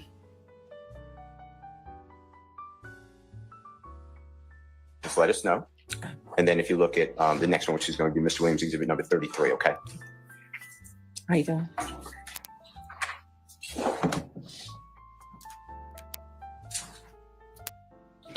Your question is, are you asking me, do I recognize those pictures? Yes, and yes, that is the question. I mean, yes, I've seen those pictures before. Okay, and that's for both of them. I'm just formal. So Mr. Williams number 30 and then Mr. Williams number 33. That's what you said. Yes, you're familiar with them. You've seen them before. Yeah, I've seen them before, yes. Your Honor, now I move for the admission again. Mr. Williams number 30 and 33. Any further objections? No, Your Honor. All right. Subject to the court's earlier ruling, Williams 30 and 33 are admitted. Ma'am? Yes. Then they will come up to your left again, okay? Okay, thank you. And this is the first one on the screen you see. It says exhibit 30? Yes. Okay. And if Mr. Kokomo can just blow this up a little bit. Do you recognize again the big business _ entertainment _ nut? Yes. And that's your son's Instagram account or Yes. social media account? Yes. All right. And then in this one, do you recognize the picture at the top? Do you know who that young man is? Yes. And who is that? Jeffrey Williams. And then do you recognize in the center picture who that person is in the white? Yes, I think that's the artist Birdman. Okay. And then next to him, and it's also the bottom, so it's in the center, the young female, you see the person in the center, and then again on the bottom, you know who that is? You recognize who that is? I do not. All right. Do you see the writings on it where it says presents Rich Gang and YMCMB Flashy Lifestyle Episode 5 featuring Thugger and Paris Hilton? I see it, yes. Okay. And if we go down, is it fair to say that that reflects an August 9th, 2014 posting date or date on the image? Yes. All right. If we can go to Mr. Williams number 33. And then this is number 33 you just saw, and then I'm going to ask Mr. Kokomo to just blow it up. And do you see again and recognize that that's your son's social media account posted? Yes. And then this one, the gentleman on the left, do you recognize that photograph? Yes. And who is that? That's Jeffrey Williams. And the gentleman to the right, do you recognize who that is? Yes, artist Birdman. Okay. And then it says, you see it, YSL Entertainment and Club Crucial present Young Thug celebrity birthday celebration. You see that? Yes, I do. And then underneath it, it's a little distorted, so I don't want to, if you can read it, that's fine, but I don't want to say something. You see what that says underneath it? Underneath celebrity birthday celebration? Yeah, can you make that out? No, I can't. All right, and then it says the performer or entertainer Birdman. Yes. And then it's Thursday, August 14th, Thursday, August 14th at Club Crucial, and then it gives the address, fair to say? That's correct. And then at the bottom of your child's posting, you see that August 12th, 2014? Yes. Did you know Jeffrey Williams' birth date is August 16th, 2000? Objection, Your Honor, to facts not in evidence. It has come into evidence already, Your Honor. His date of birth has come into evidence. Standing objection, sir. Do you know when Jeffrey Williams' birthday is? I do not. All right. I'd like to show you, with the court's permission, Mr. Williams' exhibit number 222B. It's already in evidence. Your Honor, may I display this again? You may, sir. And once it's ready to play, this is a item that's already in evidence. It'll pop up again, same place. And if you could just watch it, and we're going to play, we can play the whole thing, but I was going to play the first 20 seconds, okay? Excuse me, I'm sorry, there's an objection. Could we identify at least? It's a freestyle video that's been entered into evidence already, Your Honor. It's a music video. Hold on. Ms. Weaver? 222B? Yep.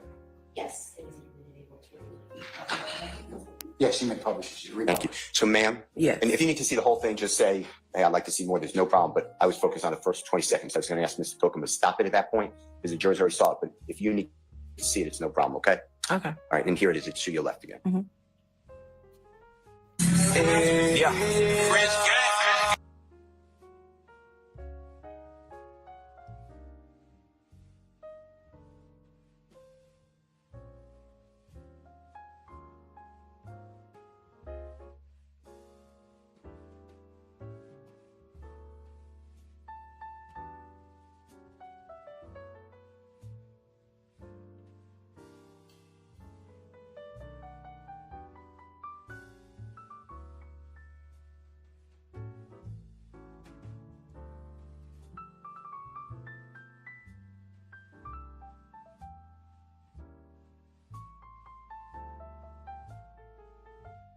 Yes. Okay.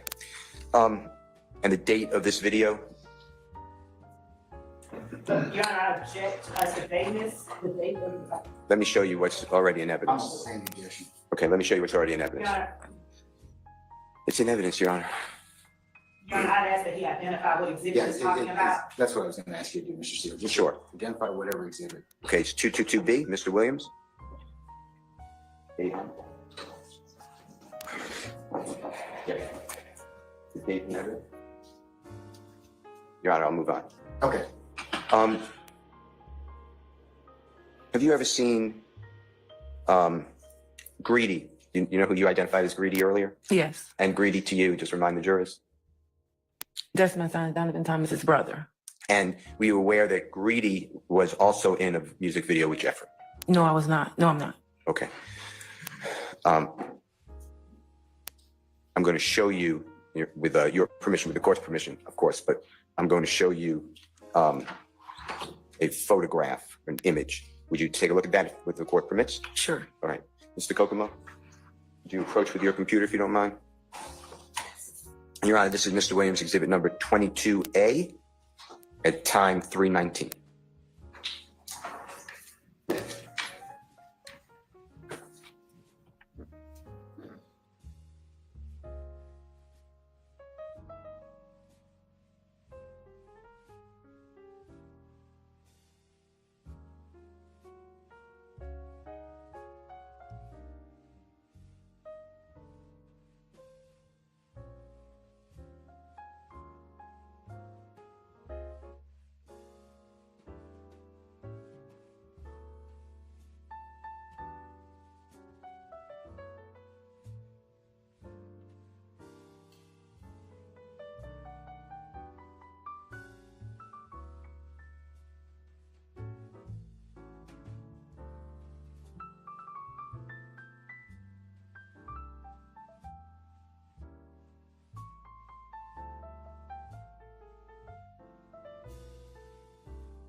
I'm going to move for the admission of the whole thing, but later with a different witness. But for 3:19, that frozen part, right now, Mr. Williams, number 22A, to display to the jury.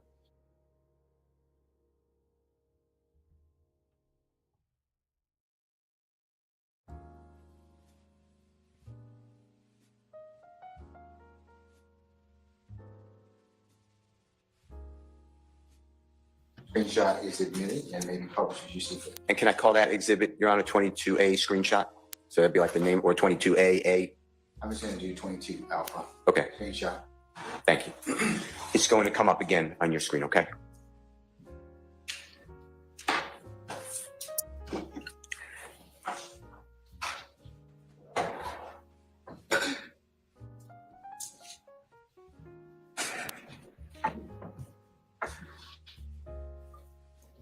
While that's coming up, of that music video, that screenshot, were you aware what date that was made? No. Okay. All right, and then just tell the jury, if you could orient them, tell them who you see in this 319, or excuse me, let me do it a different way. Mr. Williams, number 22A screenshot. Oh, you want me to identify the persons in there? The one on my right, with the red lettering in the front, that's Donovan's brother, Greedy. And do you know what that red lettering says? Looks like it says these at Bird Game. Okay. And the gentleman in the middle is Jeffrey Williams. And do you recognize by any chance the person to the, basically behind a little bit, but to, I think it would be your left? I do not. That's fine. Again, my deepest sympathy. Thank you. Your Honor, I have no questions. Thank you. Any further examination? Defense examination? All right, redirect. Just briefly, Judge. Ms. Edmond, you were asked by Mr. Steele about some pictures of your son with the defendant, Jeffrey Williams. Did you see defendant Jeffrey Williams at your son's funeral? No, I did not. And you were asked about a video with your son and defendant Jeffrey Williams. Did you see your son with Jeffrey Williams after December of 2014? No, I did not. You were shown a picture of Marquavius Curtis in a screenshot from a video with defendant Jeffrey Williams. Do you know about conflict between Marquavius Curtis and members of a group called YSL after January of 2015? I heard the things that was just going on, you know. I sustain the objection. To your knowledge, was Marquavius Curtis cordial with Jeffrey Williams or any other members of YSL post January 10th, 2015? Not to my knowledge. Members of YSL, it's described already. I'll sustain the objection, sir.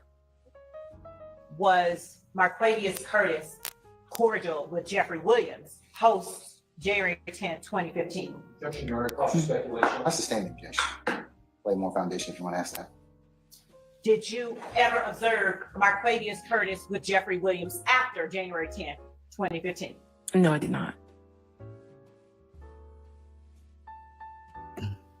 She using that Hamilton burger effect. She trying to say sound all mean and rude and crude, and it's coming across real disrespectful, whether she know better or not, but she thinks she's really making some brownie points and putting emphasis. So they've already, practiced whatever they did practice. So she's probably told her when she do this, she need her to respond a certain way. But this is really sad. I mean, you don't even have to go to law school to do what these people did here.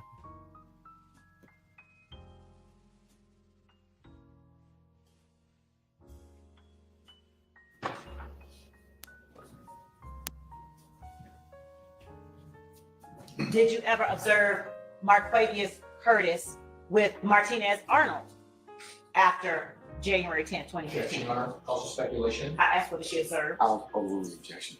Did you ever observe Marquavius Curtis with Martinez Arnold after January 10th, 2015? No, I did not. Did you ever observe Marquavius Curtis with Diamante Kendrick after January 10th, 2015? No, I did not. Just one second. Thank you. Okay. Okay. Any recross?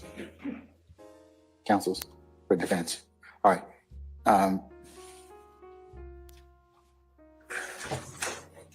May Ms. Edmond be permanently temporarily excused the witness. All right, Ms. Edmond, I'm going to permanently excuse your witness. Thank you for being with us today and for your patience. And please don't discuss your testimony with anybody except the attorneys in this case, okay? Thank you. All right, thank you, madam.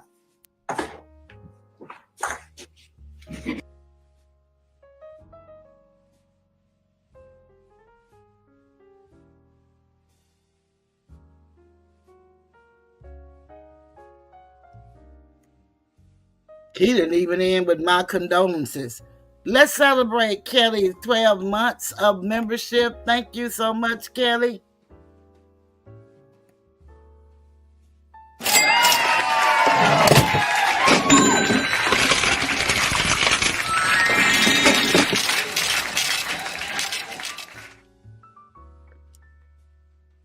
Your face. Just to remove the excess water. Now she's coming This out. is how you do it. Thank you.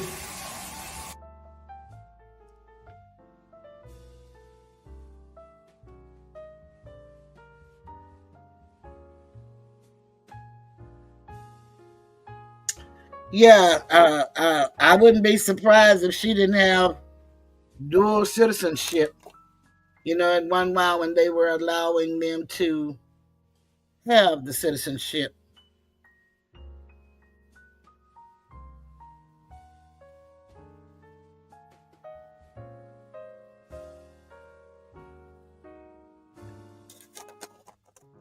Yeah, all of that stuff is fishy.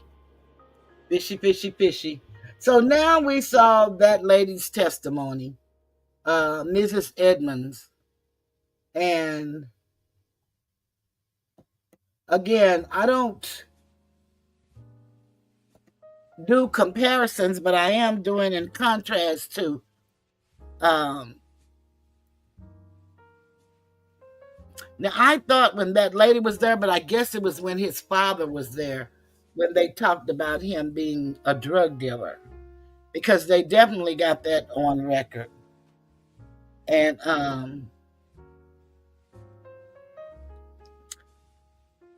she was supposed to be in court, but now they said that they I don't understand that. They came to court, then they didn't come to court until they testified, then they start coming back some days. I guess during that time. And then when things start falling apart with Gaither and stuff, they just kind of quit coming until the end when it was the verdict and stuff. So now I'm going to play actually Doug Weinstein is going to be talking, and then we're going to get Diamante Kendrick's mother and hear her about her son.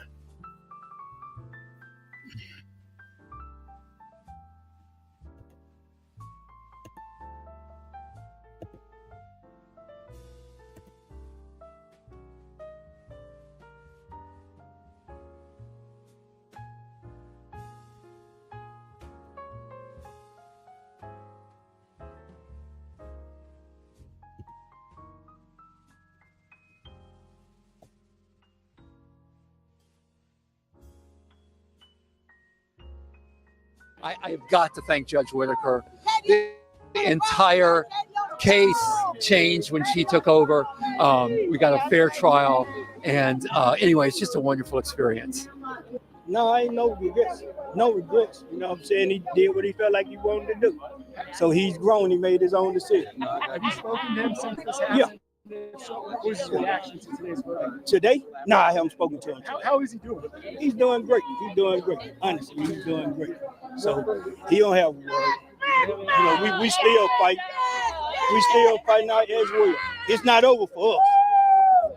Nah. Huh? What do you mean it's not over for you guys? It's not over for us because I got another son and a grandson that was arrested about his case that I'm still fighting for. You've been an outspoken critic of Fulton County DA's office. In light of today's verdict, I got a message for that? I still feel the same way about the DA office. It's a piece of shit. Okay. So, you know, we got to get those people out of there. If we want to continue to have justice, we got to get them out of there. I want to say that I'm thankful. I stood down, 10 toes down every day, day in, day out. I stood by my son. It was his decision to not take the plea. And I said, whatever you want to do, I want to do.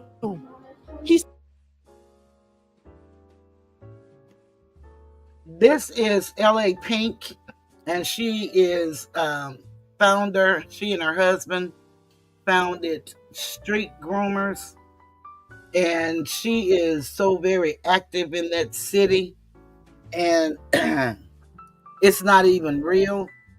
And I really, really wish they had more people that were not afraid. You know, Harriet Tubman, they say that she's actually not a real person, but the story they tell about her is that she said that she'd have freed more people if they knew they were slaves. And if the people knew that the power actually lie in the people, then we could do more justice instead of letting things go the way they are, status quo. They go like that because they threaten us with something that may be close to what you think you're guilty of, or somebody you love guilty of. It's so many tactics. It's, called psychological warfare. And you just need to live your life to the best of your ability, as honest and as true in character as you can. We all fall short, so we're human. But, just find yourself making right decisions just because it's right to make that decision, not to get anybody's approval. But that's because that's who you are. And my daddy taught us sometimes you gotta lie, because the truth will get you killed just as quick as a lie. And in those circumstances, you better leave it with you and whoever you believe in, and don't tell nobody. Because partners in crime is partners in time.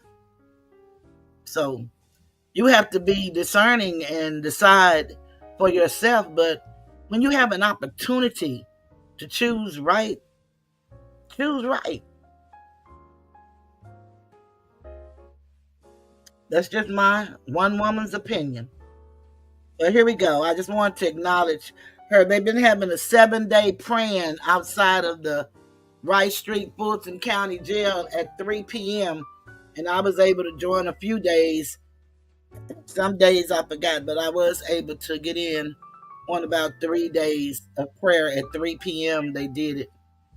And she was faithful in the rain. She's faithful. She's down there at every commissioner's meeting. She does her due diligence, feed the homeless, clothe the homeless. She does so much, house the homeless. It's just, and she calls it out what she sees. And so does Mr. Williams. And infamous Sylvia was there with her praying. And everybody have their opinions of people, and they may be all of that to those people. But everybody, even a broken clock, is right twice in a day. It really is. So we're all broken, and we just do our part. And whatever happens, happens.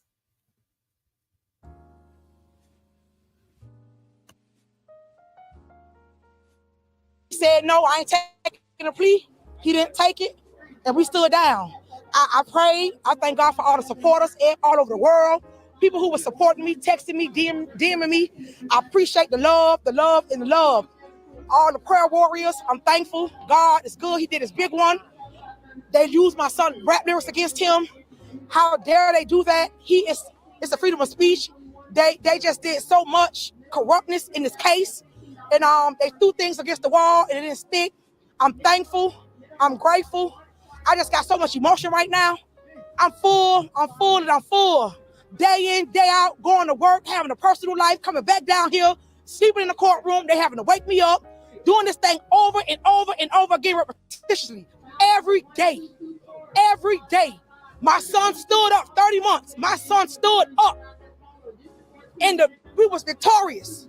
I'm thankful to God that the mother love went beyond the world.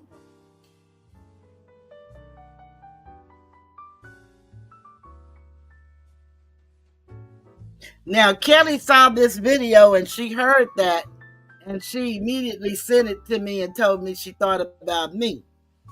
So now, here I go with my little ego, like all egotistical people. And I wouldn't say that I'm egotistical, but I got an ego like everybody else.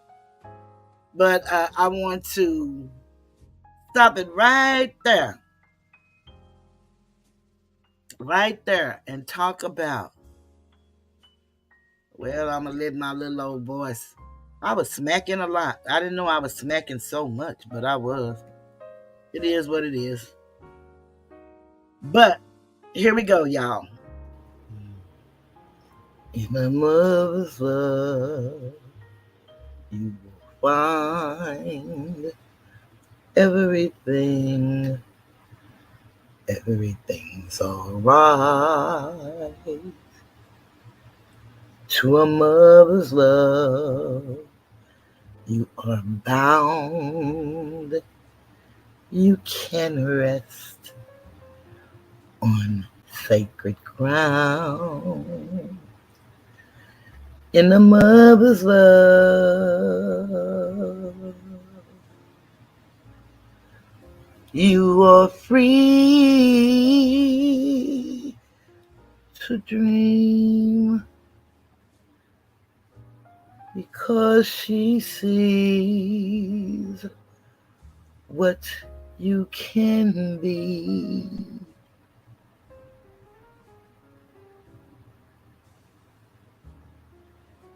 In a mother's love, you see the sun, enough for two, but you're one. In a mother's love, you can feel when something hurts. You can heal. Yes, a mother's love is real. You grow because she knows to let you go.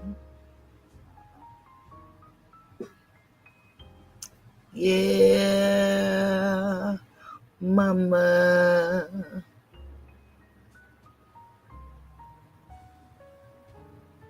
Mama, mama, mama. Mother's love. Mother's love. Yeah. All right. A mother's love.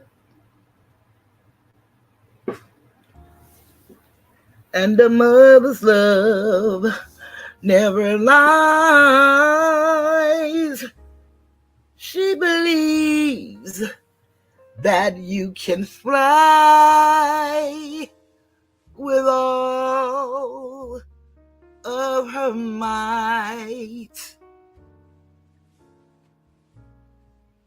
A mother's love. Yay, mama.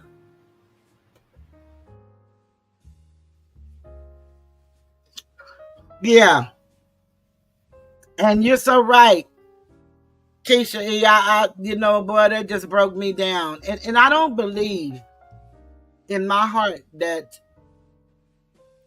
Donovan Thomas' mother doesn't feel the same pain and the same, whatever she feel about her son.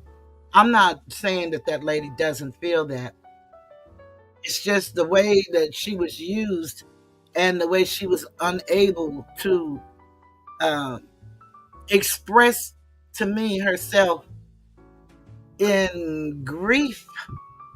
Not the anger part of grief, but that is the part of grief, anger. So she has the right, and make no mistake about it, to feel however she feels. It's just that they, in my opinion, exploited her and misused her. And it's nothing wrong with using each other. It's when you misuse and abuse people. And they knew that they didn't have what they thought they were going to have.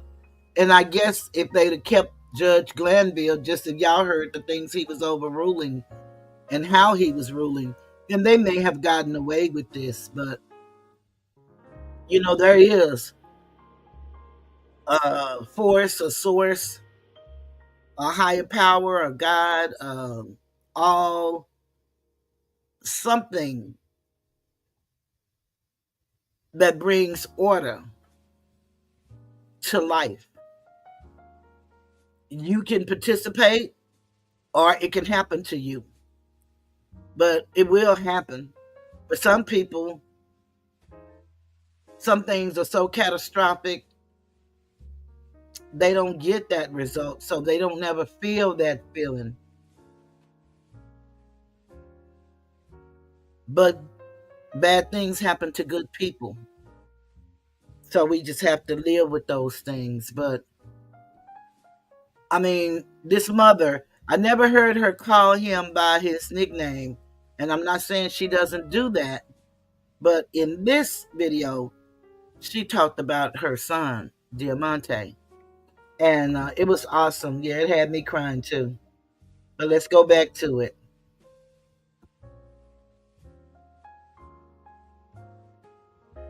And I'm thankful. I never gave up on my son. Never. He said, Mom, I'm not taking it. I'm standing up. And I stood right by him every day. Every day of the week, I stood by my child. And he said, no. And I said, I'm going to stand with you. I'm going to stand with you to the end. And we stood down to the end. You never give up. No matter what's thrown against you. You never give up. Never. And he stood down. And I'm right here every day. Every day I stood up with him. Every night I prayed with him. And I told him, son, this is bigger than you. This is bigger than you. And I'm thankful to the people all over the world that prayed and me encouraged. He came and encouraged me. Big Jeff, Miss Sylvia, everybody around me. Taylor, Cole. I got so many people, my family members in Miami, Florida. Everybody that gave me hope and encouragement. And Diamante stood every day. He watched them say bad things about him and disgrace him. And I had him and I raised him. They divulged his character. They said bad things about him. But we got the victory. And in life, you never give up. Never. You never give up, no matter how bad it look. God said he'll make the enemy your footstool. I look to the hills where my help come from. I had bad days. I had good days. I had emotional days. But I damn if I was going to give up.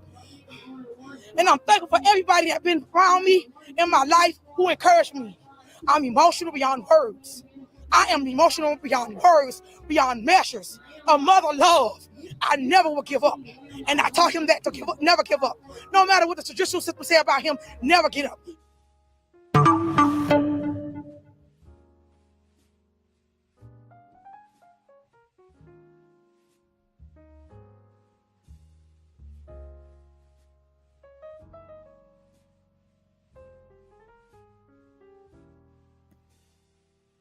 And that's what you have to do. Never give up.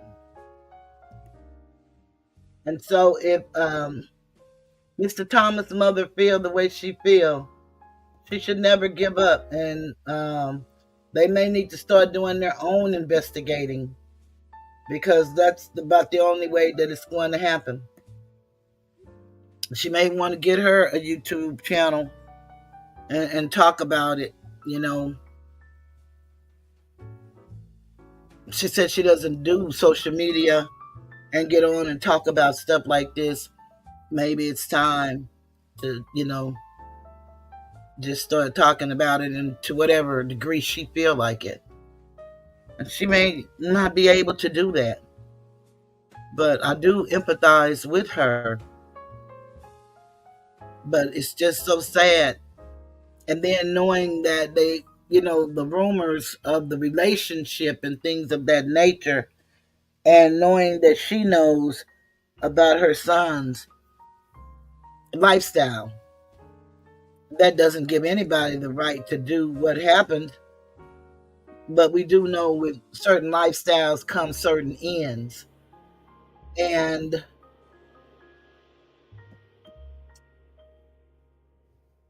this is the last video that I have that I want y'all to see. This is a young man I seen tonight, and I thought it was pretty good. He's a Crip in California, and he's talking to the mamas, and he says, mamas, make your sons listen to this before it's too late. And I kind of started out the conversation saying that, that sounds good, and we have to keep telling this story, because I asked everybody that I knew, when they all say they want to come home and work with the children, and which most of them don't, or one or two of them did, but most don't. But I asked them, who would they have listened to at that age? And they all were honest and said nobody. Because they don't adhere to what we teach, we cannot stop teaching. We must continue to tell them the truth and let them know that they have choices, because we all live in these conditions. And those of us that seem like we're doing well is because we chose to do something different. Doesn't make us better than anybody. We just chose a path to get us what we desired. And so we have to keep telling them, we got to take the blame out and put it where it belongs if you're going to tell the blame. So start teaching them the Constitution. Start teaching them the Bill of Rights. Start teaching them, or have them to Google. If you don't know it, you can Google it and learn it from Google. Now with this AI, they give you summaries of topics. And if you can't read, they got readers that can read for you. It's no excuse today. Not right now. Now, there's going to come a time we probably ain't going to have access to this stuff. But for right now, knowledge is power. And the only thing about power is it corrupts. And absolute power corrupts absolutely. But everybody with power don't abuse it. We have there is checks and balances, There really is a check and a balance. But that's something you have to do within yourself. You have to draw that line of demarcation when you see something that's not right. You have to be the one to take a stand when something come against you. At least you fall to whatever it is. Yeah, the phases of grief, they are very rough. And they come at any time. There is no time period. Doesn't matter how long the person's been gone. Because it is so final. It could happen at any point in time.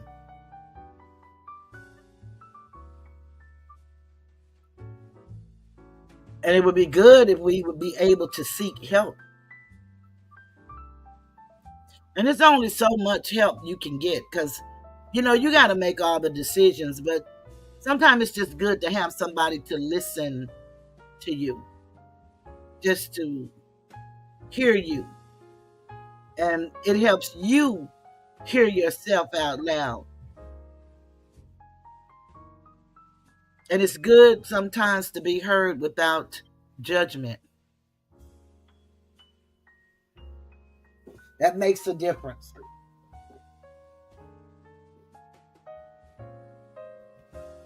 So, yeah, grief is something.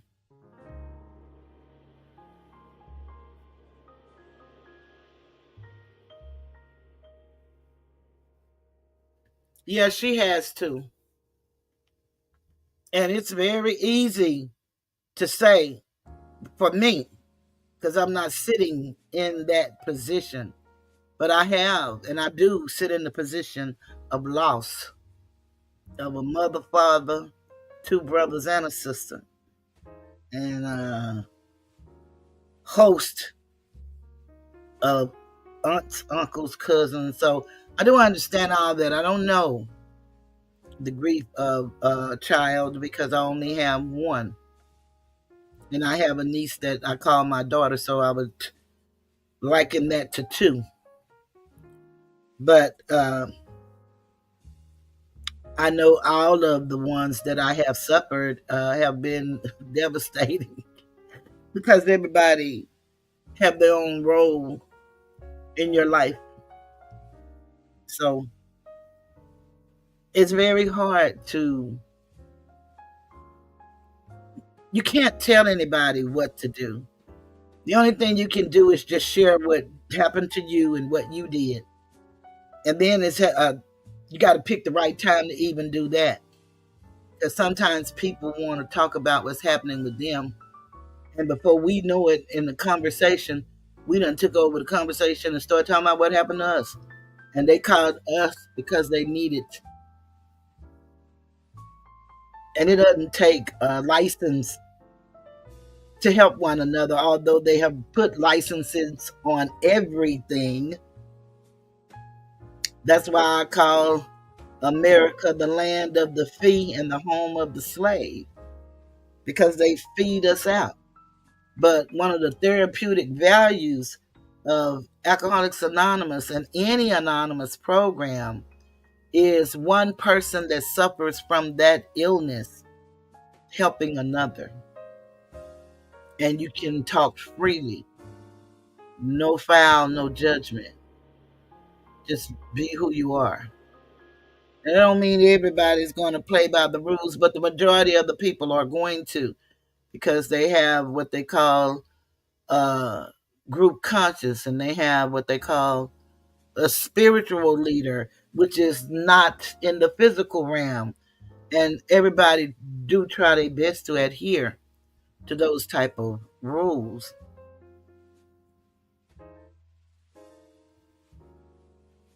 But it's so much devastation in our communities, whether we are a part of the devastation or if we are the victim of the devastation. It's so sad when I look on Facebook and different venues, I see so many missing children. And to me, what Bonnie has done with these guys in Atlanta is no different when the young men came up missing when they were talking about the children of Atlanta and they said Wayne Williams was doing it, which I'll never believe that story, but that's just one woman's opinion. But they're doing the same type thing right before our eyes. And it's disheartening. It's very disheartening that we as a people with a platform such as this don't try to educate our people with erudition for human development instead of all of this destruction. Because we're going to need each other for real. No matter who you are, we're going to need each other. It ain't going to get no better. Doesn't matter who's in no position. As long as those people that lead at the top are at the top, doesn't matter what office somebody that we think we elected hold, because they have a greater power that they answer to. Ephesians tells us wickedness and rulers of darkness and high places. We need to understand, overstand, and understand what's being said and quit trying to be so prophetic and so spiritual and look at things from a practical human point of view. And it could be other life forms. I don't know. But I don't think I'm one of them, so I don't have to even worry about them. They gonna do what they do if they are here, and ain't nothing I can do to stop them. At least I ain't never seen nobody really do nothing to stop them in the movies. Just when they think they got rid of all of them, right at the end, somebody's eyes pop open, in the cave or under the street or wherever it is. So it is what it is. I say it was what it is, and that's what it is. So I'm gonna let y'all hear. Cartoon is his name, and it's a little graphic, not really graphic, but I think it's worth listening to. I also have it in my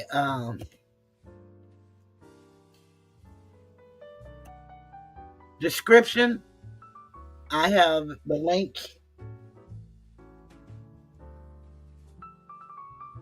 and I thought it was very good.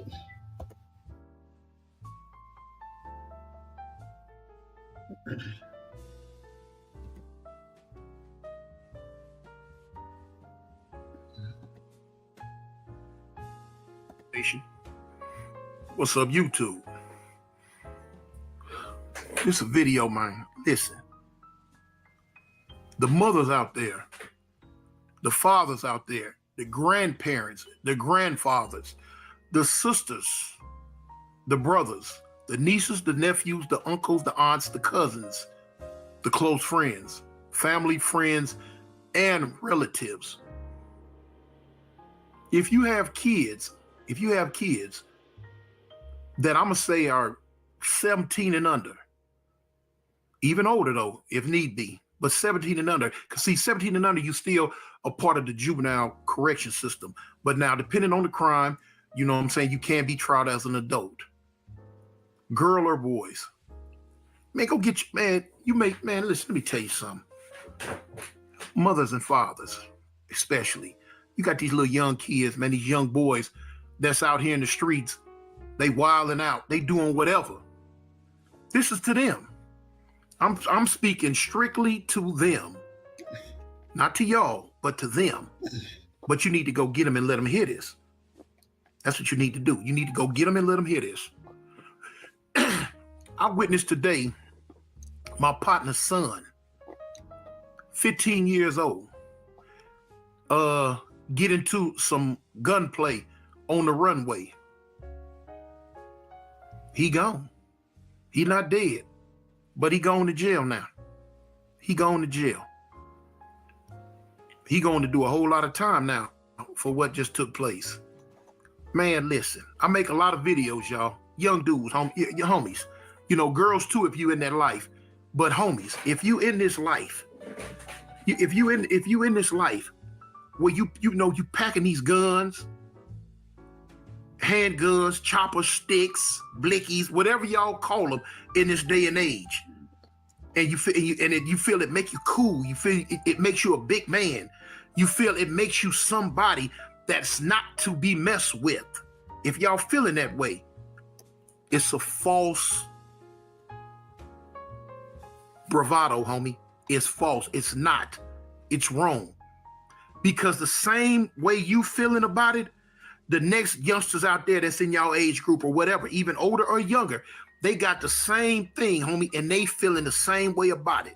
You know, a lot of times y'all want to pull these guns and talk crazy, and you expect for somebody to get scared, bow down, run, or whatever. But you got people out there, homie, that ain't gonna run. You got people out there that ain't gonna bow down. You got youngsters out there that's not scared. So what does that do? It puts you in a position to where either you gonna shoot them now, or you just gonna keep woofing and put your gun up and look like a buster, or you gonna let them take it from you. It all turned out bad, homie. It all turns out bad. Because now a lot of times you put yourself in a position where now you gotta show out. You done did all this in front of the little girls. You done did all this in front of your homeboys. You done did all this. Now you got to show and prove, and you pull that trigger.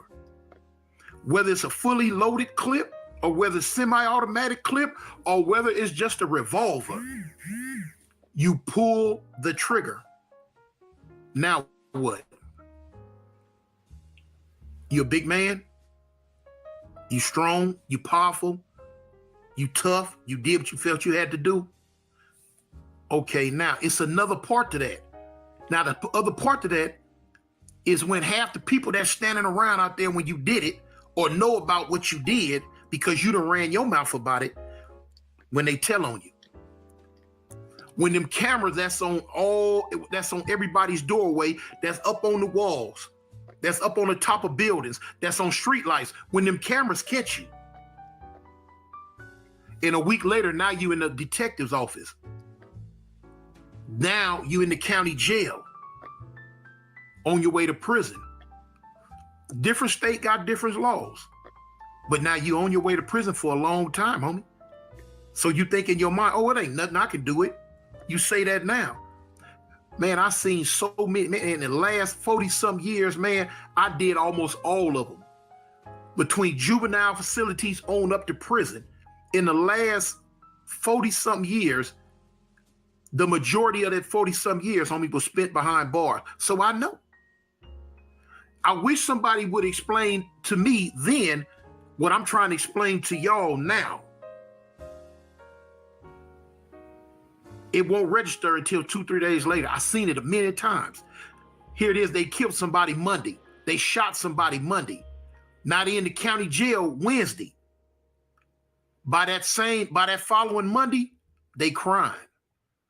Mama, come get me out. Daddy, come get me out. Or if they got a girlfriend, man, help me get my bail, because they don't want to be in there no more. They don't like it no more. You can't go to sleep when you want to go to sleep. You can't sleep for as long as you want to sleep. You can't eat when you want to eat. You got to get up. Now you got a bunch of dudes in there who don't care nothing about you. They don't care how tough you think you are, because you got to run them fades now, depending on what state you're in. You got people in there going to take your stuff. They don't care nothing about you. They don't care that your mama love you.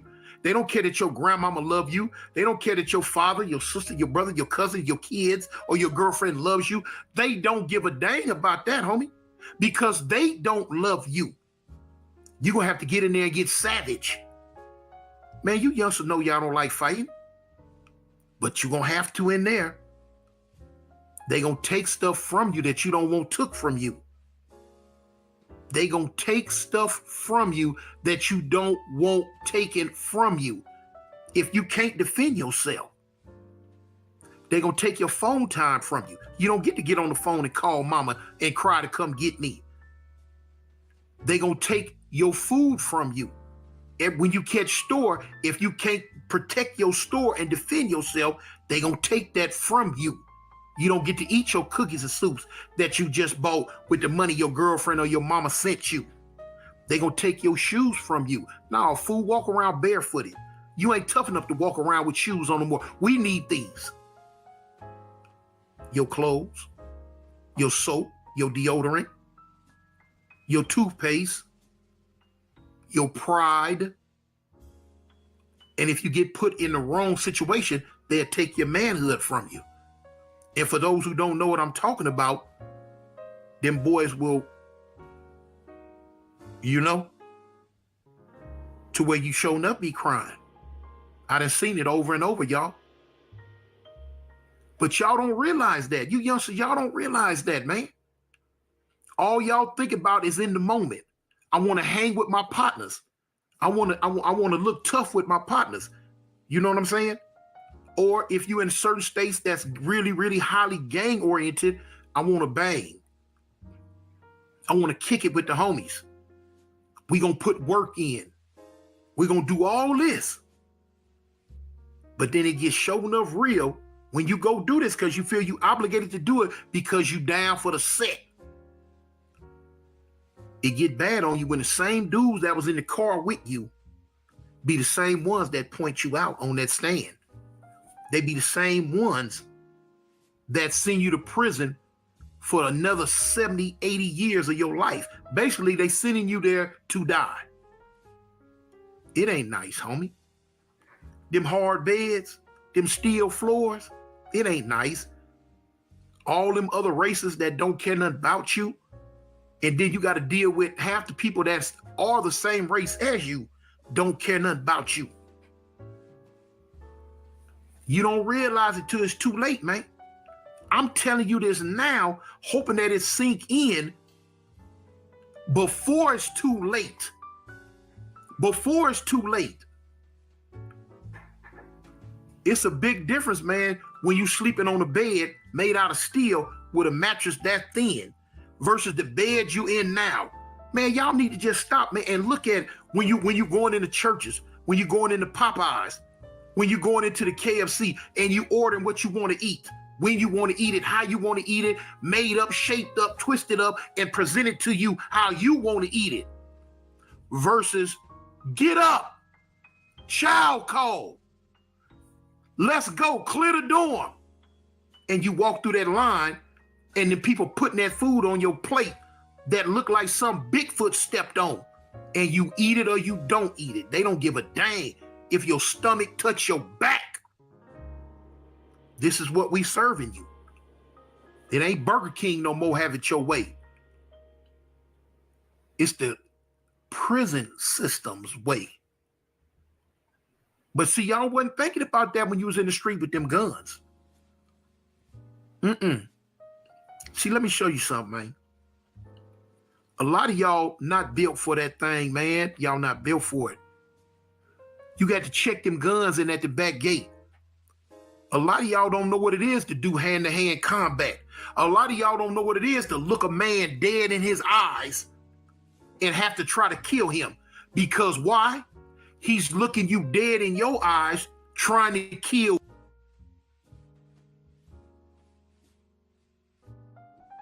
And when he say check him at the back gate, you done gave him up way before you got to the back gate. You gave him up when you went to the county jail. This is some real serious talk. And again, I ask, who would you listen to if you're living this type of life? But we need Cartoon and others to continue to tell their story, because somebody is going to hear it and it's going to change somebody's life.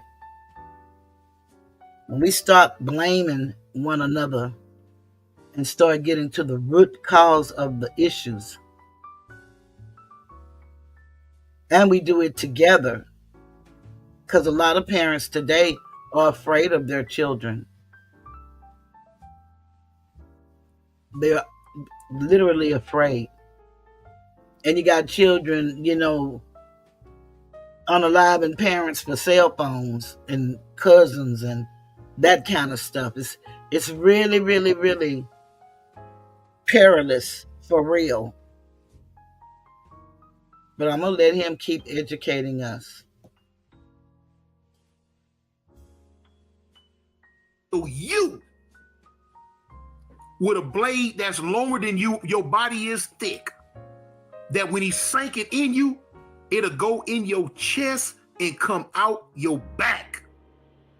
Y'all don't want that, man. Y'all not built for that, homie. But when you go behind them bars, you ain't got no choice but to be built for it now, because it's going to come like that. You got dudes walking around. I'm a big dude. Me personally, I'm a big dude. I know I'm a big dude. I'm 6'2". Well, you could say 6'3". Man, I weigh 355. You got dudes in that prison system, man, that make me look like a crumb. You feel what I'm saying? That even I look up and say, God dang, this fool big. You feel what I'm saying? And when you come, that's their world. When you come into their world, they gonna look at you like you a piece of meat, homie. They gonna look at you because they know now that you ain't nothing but a lamb. Y'all think y'all tough. Y'all don't take what I'm saying as offensive to y'all. I'm just giving it to you in the real. And when they come for you, you know what they gonna tell you? Welcome to my world. You had to check them guns in at the back gate. You ain't got that gun no more, son. You can't drive past me at 80 miles an hour and shoot up everything on the streets. No, homie. You got to look me in my face and do something to me if you don't want me to do something to you. And if it ain't in you, homie, you seen a bad day. But why go through it when you can stop it now? You can stop it now, homie. Love don't love nobody. You got to love yourself. You got to love your family, man. See, I didn't know no better. I loved the streets more than I loved my family because I was young and stupid. And it took me many, many years to realize that the streets didn't love me the way my family loved me. You know what I'm saying? It's going to be a million nights when you up in there and you hear them bars closing. You can't win. You ain't going to never outlast that steel and that cement. It was there before you was born. It's been there your whole life on this planet, and it's going to be there when you dead and gone, man. You not going to win against that steel and that cement, homie. You're not going to win. You're not going to outlast it. You're not going to outfight it. You can't whoop it. It's going to whoop you. It's going to whoop you, man. It don't have to whoop you to the point to where you just lay down and give up, which a whole lot going to do that. But it'll whoop you to the point to where you say, man, why did I do what I did? If I could just go back in time and do it different. If I could just have one more chance. One more chance. Do you know how many dudes sitting in prison all around the United States, in the feds and the states, that plead and when they behind closed door, cry real tears and tell God, God, if you just give me one more chance, I promise you I'll do it right. God, if you just give me one more chance, I promise you I'll do it right. The majority of them ain't gonna get that chance. The majority of them not gonna get that chance, homie. And if you listen, and if you on the streets right now, and you listen to me, and you listen to what I'm saying, this is your chance. This is your chance, homie. Don't blow it. Put them guns down, man. Put them guns down. You know, it's a saying, if you live by it, you die by it, homie. You got some people, homie, that's in prison, never coming home, but they are considered the lucky ones. The unlucky ones are the ones that's over there in that field that's making a hump in the ground right now.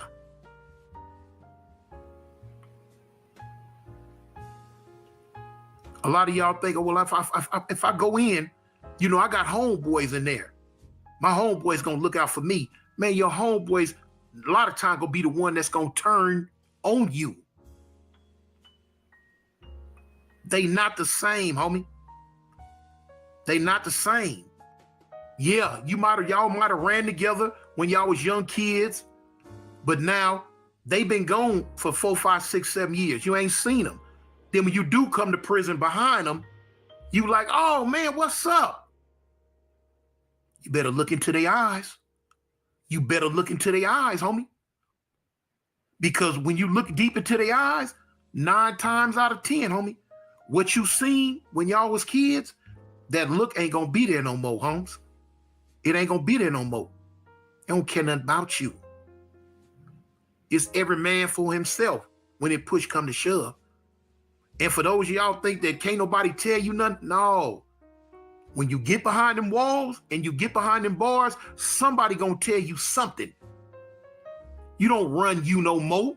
No, you don't run you no more. You think you do. But no, somebody gonna tell you something. Somebody gonna tell you when to get up. Somebody gonna tell you when to lay down. Somebody gonna tell you when you can use the bathroom. Somebody gonna tell you when you can go shower. Somebody gonna tell you when you can eat. Somebody gonna tell you that, homie. They gonna tell you what to wear. They gonna tell you when to wear it. They gonna tell you where to wear it. Yeah, they gonna tell you that. And a lot of times, man, you think I'm just talking about the police. No. A lot of times, it's gonna be them same dudes you locked up with. Gonna be telling you all that. I know a lot of y'all sitting there now smoking blunts, got your heat in your hand, checking me out. Huh, man, that old fool tripping. Man, that old fool don't know what he talking about. Ain't nobody gonna tell me nothing. Yeah, I'm doing this, I'm doing that. All that sound good right now. All that sound good. Man, I've seen a whole lot of them come through them gates, come through them walls, come through them doors with that tough stuff till they getting themselves. Till they getting themselves. That tough stuff go out the window, man. I done seen a lot of them. You know, I done seen a lot of them. Now it's time to show that you a man. Now it's time to show you can get out. And when I say till I get them sale, a lot of places like in Alabama prison system, a lot of y'all gonna come in there. You're gonna be a part of some type of group. Now, when I was in there, like when I say, the reason why I say till they get themselves, you know, you came in and talk about you was a Crip. You wasn't finna Crip up in there around me for free. You had to show you was about that life. You had to show you had them hands. You know what I'm saying? Everybody know what was gonna happen. After dinner, meet up in such and such cell. And we gonna see how much of a man you are. We gonna see if you gonna get out for your grits and gravy.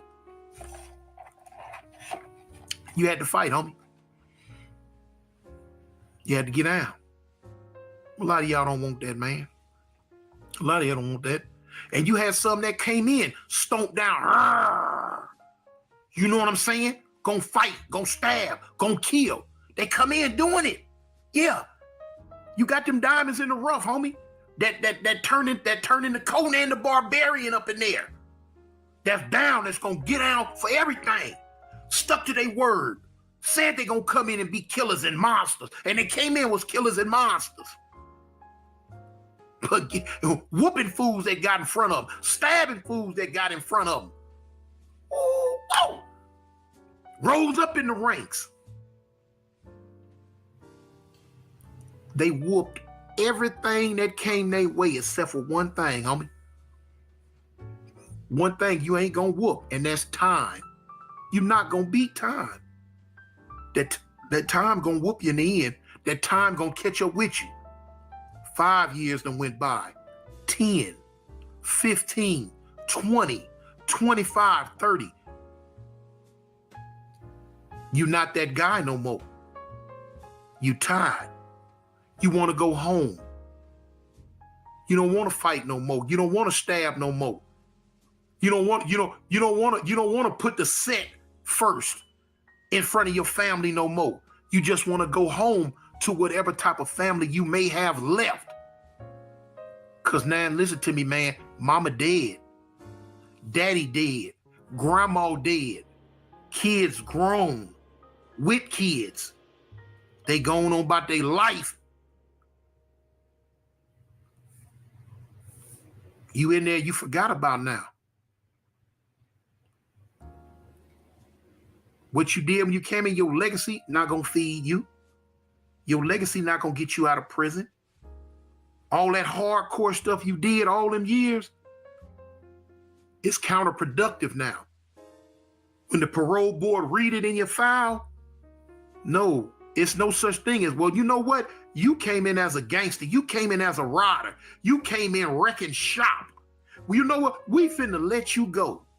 No, that's not what they gonna do. You came in as a gangster or rider. You came in wrecking shop.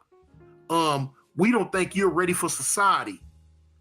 You're an animal. And we gonna keep you where the animals are. In this prison. You youngsters better listen. You better listen. That one night that you want to stay down, you want to go get some retaliation. You wanted to, as the youngsters say, you wanted to slide for the homies. You did that. And now you done slid right up in prison. See, I would show you, I would compare stab wounds with you. Ow. I would compare bullet wounds with you. Ow. I would compare scars in the head, you know what I'm saying, where the head been busted. I would compare those with yours. But you don't got none yet. I do. You don't have none yet. And I beg you, homie, to stop what you're doing so you don't have to get none. Because ain't nothing cool about it. Ain't nothing cool about it. Now, some of y'all might listen to me. Some of y'all might not listen to me. But for you youngsters out there that want to listen to me, man, let it go, homie. It ain't worth it. It ain't worth it. Let it go. Let it go, man. It ain't worth it. A lot of y'all gonna hear me when I end my videos. I say, "Hey, gang, and don't bang, man. This Avalon." Hey, man, I'm 58 years old. I chose my path. I chose my path. But for y'all that's still young, you don't have to choose the path I chose. Because my path was a whole lot of heartache. My path was a whole lot of pain. My path was a whole lot of near-death experiences. My path was the majority of my life in prison behind bars, away from the people who really love me, spending it with people who don't really love me. That was the path I chose. I didn't know no better. Didn't nobody talk to me then, beforehand, like I'm talking to y'all now. Heed the warning, homies. Heed the warning. It don't make you less than a man because you choose not to be a follower and go down the path that everybody else going. I guarantee you 10 years from now, when you got your own house, your own wife, your own kids, your own money, your own job, your own car, your own 401k, I promise you that you're going to look at that 10 years from now and say, you know what? I'm glad I took this route. Hey, man, I'm cartoon, y'all. I hope you can listen to me. For those that don't, they got a place for you, man. Jail like Motel 6. They gonna leave the light on. I'm out.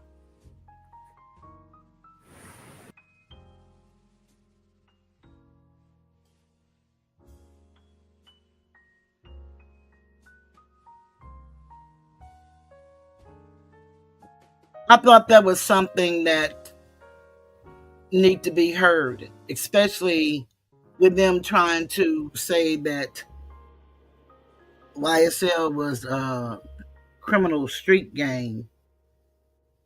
A lot of things children do when they're children.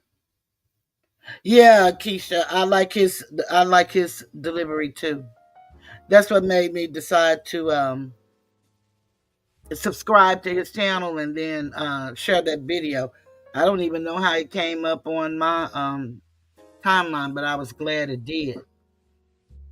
Because like I said, I came here to uplift fallen humanity. I didn't come to put nobody down. You know, we good at putting people down. And that's what we do. You know, that's kind of like a protection mechanism. I don't know too many of us that can't clap back with the quickness. And it doesn't matter what age you are. But that's not why I came. I came to uplift. And that's what I will continue to do for as long as I can get up here and do this. Like I said, I've been feeling bad with my legs. And I should know something by Wednesday. I had tests done to make sure that my blood is flowing good and there are no clots, which my doctor said she didn't believe it was any clots. So that's a good thing. All of my other things are going pretty well. Let me see what Keisha say. Let me find out too. This is a T. I am at heart, not in action. I am at heart. You know, Mo3 is my favorite artist of all time, and I listen to him 24/7. Some songs I get stuck on, and I listen to the one song for a whole day, and that's because I resonate with his pain.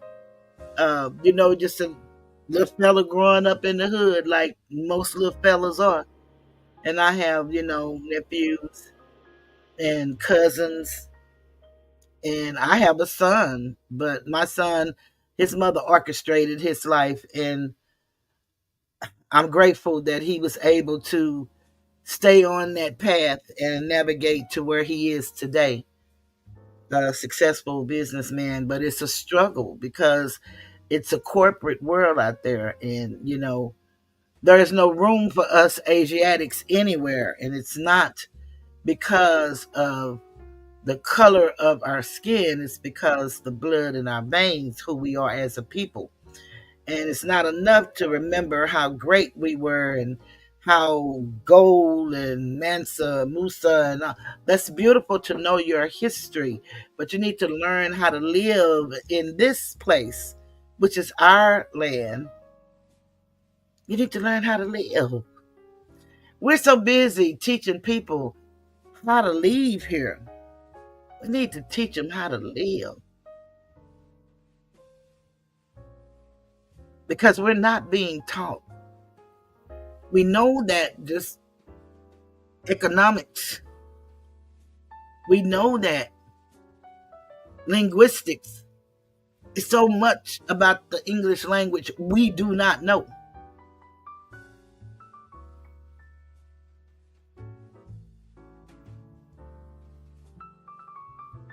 Yeah, 3 is my guy, man. I mean, and he either talking about the betrayal or screwing. Those are the two main things he's talking about, and he's good with both of them, But he talks about being hurt a lot, and just growing up.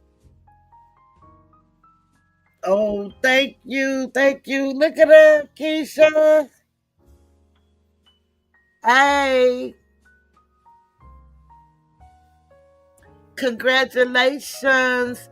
We got to play our little thank you song.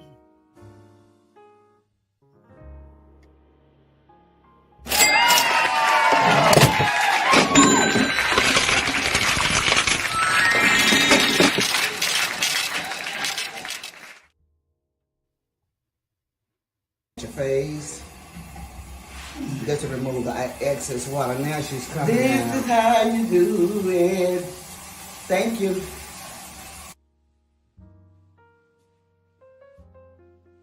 Thank you, Flesh. I tell you, I really appreciate you and Kat. Y'all are two of a kind that will come to us small content creators and spend some time with us and give to us. That means a lot. That means a whole lot. And I don't really complain about being small because I'm really limited in what I'm going to do and what I can do. And I envy no one for what they can do. I'm happy for people, I wish them well. Sometimes I wish I could do some of this editing and stuff. I even bought me a little editing thing, but child, that's a little above my pay grade. I'm not going to learn all that stuff. I'm just not going to do it. But I tell you, it really means something when you support people and they come and show you some love. If they just stop by and say hi. I talked one night about how I have about 20 something memberships that I've canceled because I believe in building with each other, not just, but I guess, everybody don't believe that. But the way we can build, because I think that this is truly a way for us to make money. And I'm not talking about being grafty after money. I'm talking about another job or your only job. It's according to what you put into your business. But this is truly a business. And unfortunately, in most of the sectors where most Asiatics reside, they think that talking about each other's and putting each other down is the way to do it.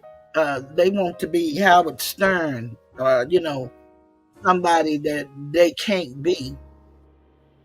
Most of them have problems, I call it emotional traumas, convicts, perverts, most of them, self-medicators, alcoholics. And I understand all of that. Boy, but if we could just think about building as opposed to tearing each other down. Where you weak, maybe I'm strong. Maybe where I'm weak, you're strong. And, you collaborate, but we don't get that. And I know that it's because we were trained like that. So you have to, debrief and reprogram. George Clinton used to say program, deprogram, reprogram. George Clinton was way before his time, and I'm a show enough funketeer. George Clinton and Boosie Collins were my people when I was growing up. But, you know, you got to program, deprogram, and reprogram. And you have to seek the knowledge to put in your brain. You cannot keep letting people tell you what it is or what it should be. No. You're going to have to start making some of those grown folks' decisions for yourself. And it's unfortunate that most of us don't do it, will not do it. But there is hope. And wherever there is life, there is hope. So we can just keep spreading the message that we have. Because everybody have life experience. Everybody, you know, have something that they can give to the table. Like he was an insider. I was an outsider of the prison system. I visited my ex-husband and a guy I used to talk to. So I've been to prison more than anybody I know. But I was in the visitation room. But I had the opportunity because I have friends in some high places. I was able to go inside a prison from the Sally Port at the back all the way to the warden's office at the front. I was able to go.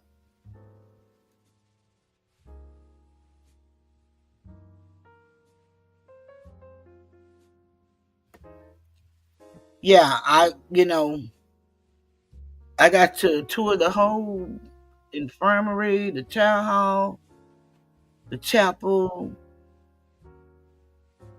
the showers, the cells, the dorms. It's a sight to see. The food. Had to eat the food. A sight to see. And that's Texas prisons. And we have some pretty rough prisons.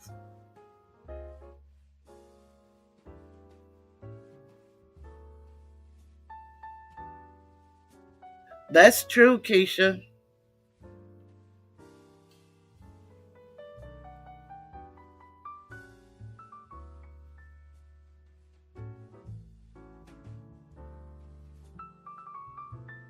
Yeah, that's really true.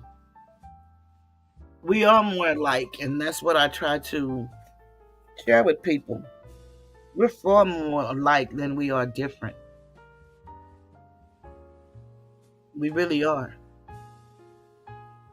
And we can just look at our human makeup. If you're a small person, you're fine as wine, or you're skinny mini. If you're a fat person, you're a blob, you're big. You know, it's all the same. It does not matter which way it go. If you have pointed features or square noses, overbites, toothless, whatever the situation may be, we're more alike than we are not alike. And I know we've been taught to hate ourselves, but we say the children are our future, and since they are our future, then we desperately need to start teaching something different. Like I said, I'm going to start reading my books and my membership from a young man on IG. He has some great little books for children, but he's talking about some real life issues, and we got to find a way to start teaching them the things that we were not taught, like civics. We used to get globes for Christmas. I don't know if people still buy their children globes. Although a lot of the maps have changed, but we have the maps that we know.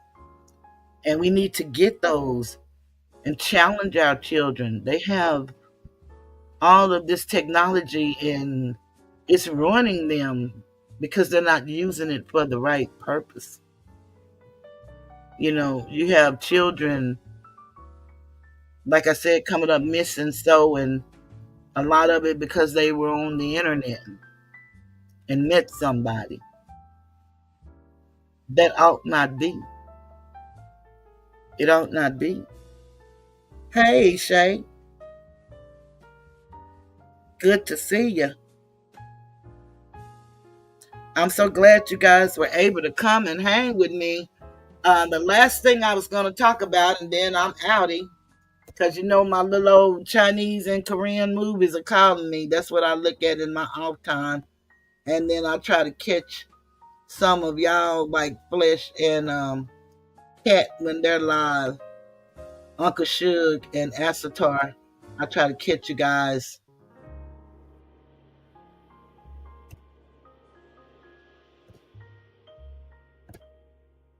But I'm almost addicted to those little movies like you get with the stories.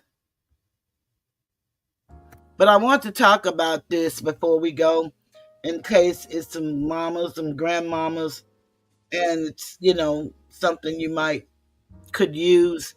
And this is from Edmonton Police Services. And this is in Canada. Hey, FFS. How you doing? Thank you for joining. Fantastic.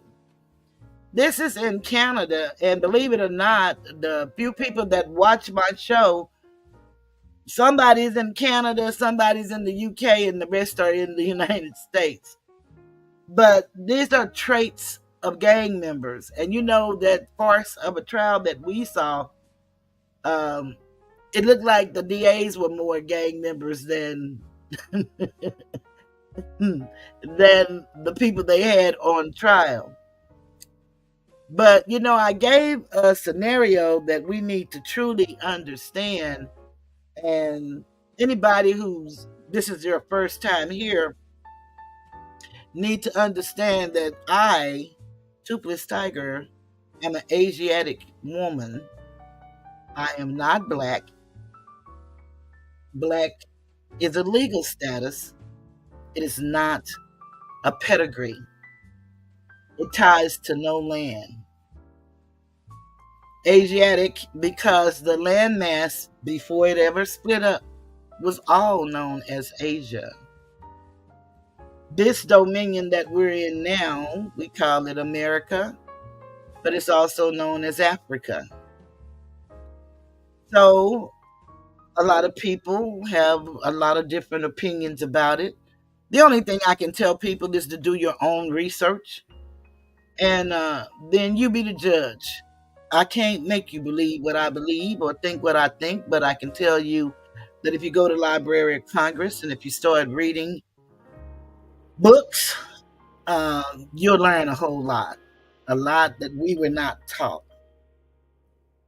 And so I see all people as being human. It's only one race, and that is the human race. And then I believe there may be some aliens out there somewhere, and I'm not talking about illegal aliens. I used to didn't believe in none of that stuff, but as I started on my journey 12 years ago, it's been about 13 now, wanting to know who we were before we were slaves, I found a lot of different things that changed my perspective on some things and opened me up to things that I would have never opened myself up to. And believe it or not, my son went off to college, and that's how I started the journey. Because I was a devout Christian, and you couldn't tell me anything save Jesus. But you know, today I'm a total different human being. I still believe in something greater than myself. I believe in the all. I live by the 7 Hermetic principles. I do my best to treat people right and want to be treated right. I'm not always right. Sometimes I read something in the text and I get it wrong and the damn people leave. They don't come back. But I understand that. And they have that right. But I just try to share my life experience. That's what I came here for. I didn't come here for no other reason. I just started sharing other people's stuff when I started doing the YSL trial and Fonnie Willis with Donald Trump. I used to just come on and talk myself. But so I don't keep a lot of people because I don't stay on one particular subject or issue all the time. I'm just being me. I love talking. I love helping people. I advocate for people a lot in writing. Not a lawyer. Don't practice law. Don't give legal advice. I'm not a psychiatrist or a psychologist, although most people think I am. Um, I just like helping people, and that gives me pleasure. And that's what I do, is help people that maybe have a voice, but they don't know they have a voice or they can't use their voice. And what I do is teach them how to use their voice mainly. I used to do all the work for people, um, but I don't do that anymore. I will work with them and show them how, and then hold them responsible for a lot of their work because I don't have the energy now. I have congestive heart failure.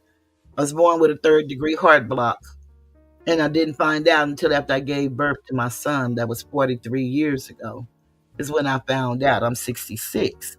So I lived the majority of my life before then, not knowing that I was born with a heart defect, and it manifests when it gets ready, and it manifested after I gave birth to my only son. So I'm grateful to be here, and I'm gonna be here until I'm not here, and I'm gonna live until I die.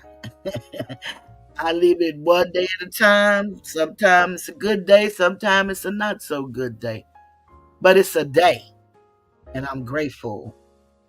But what I want to do is just share this about traits of gang members. And again, this is coming from Edmonton, and that's in Canada.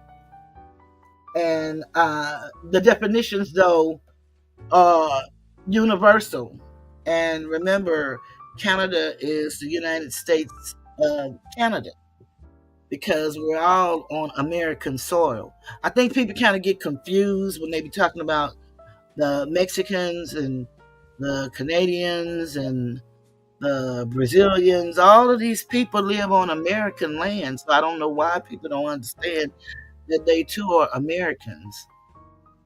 But then we were not taught that each state is a country in and of itself. You know that because it has its own constitution. And they don't have to adhere to the other one's laws. They can if they choose to. And Texas is the only state that came into the Union by way of treaty. And a lot of us don't know that treaties and the Constitution are the supreme laws of the land. That's the kind of stuff I try to throw in between time and in the meantime as I'm trying to awaken a fallen humanity and let people know there is hope. But I call it the you factor. You have to do whatever it is that you're wanting done. And if you're not willing to do it, then chances are great it's not going to happen for you. Nobody feels your pain but you, no matter how bad it feels. And sometimes, boy, it's real dark and it's real low. But only you feel that. Nobody else ever will. And you got to know that. So whatever happens, you have to do it. And that's all I can tell people. I have the AAA that I came up with. And my AAA is you got to acknowledge, accept, and then take action. You got to act. Whatever it is. Whatever it is. So the traits of gang members, the male gang member, who gang members may be of any ethnic group. Now, isn't it funny that isn't it funny that funny? Isn't it funny that Funny is going after the gangs, but she's not targeting any other gangs in Atlanta? And they have, I looked it up, Googled it, they have Asian gangs, Hispanic gangs, all sorts of gangs. But we don't hear about any of these RICO charges with any of these gangs. And some of these gangs are notorious. Some of them are, that one that Trump used to always talk about, M something 13 and the mafia. And I mean, it's some hell of a names of gangs in Atlanta.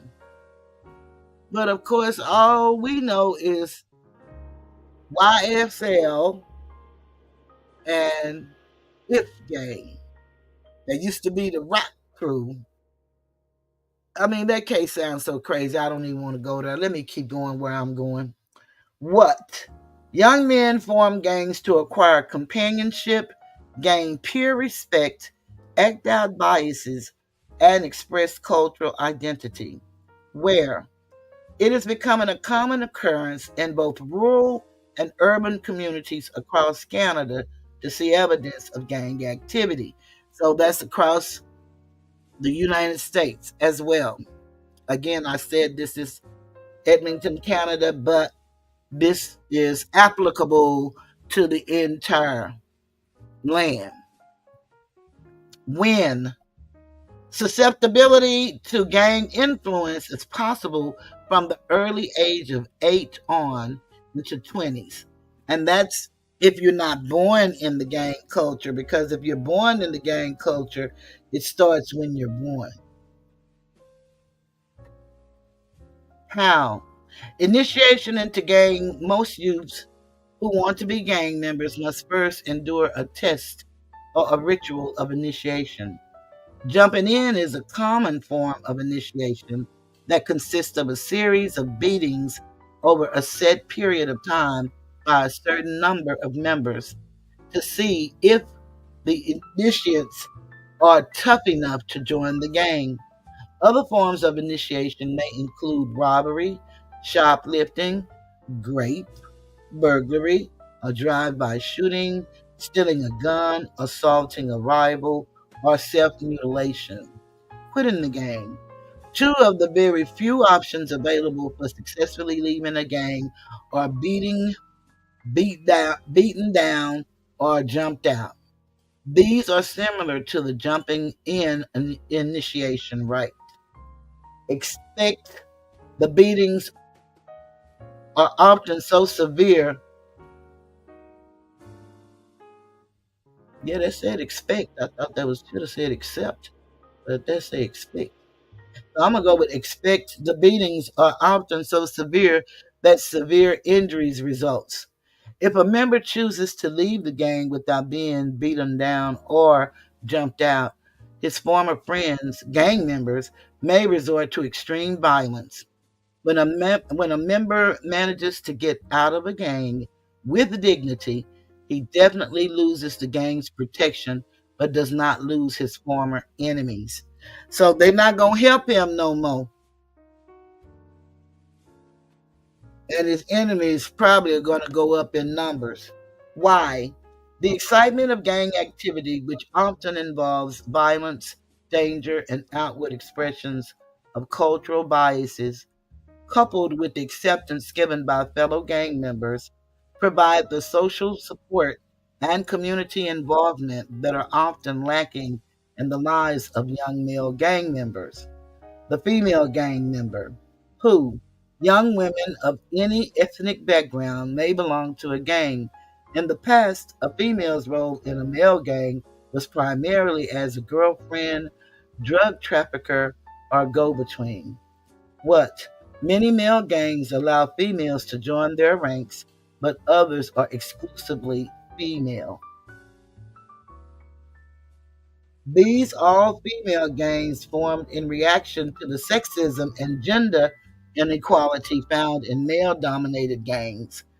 Frustrated by the absence of equal rights and dissatisfied with risking their lives without voice or influence, girls formed their own groups, where female gangs have formed in Alberta at different times. When interest in gang membership can begin as early as 8 years old. How? Initiation into a gang.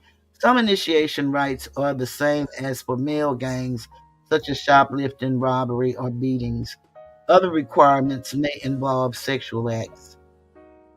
Quitting the gang. Similar to the rules of the male gang, a ritual must be endured to leave. Why?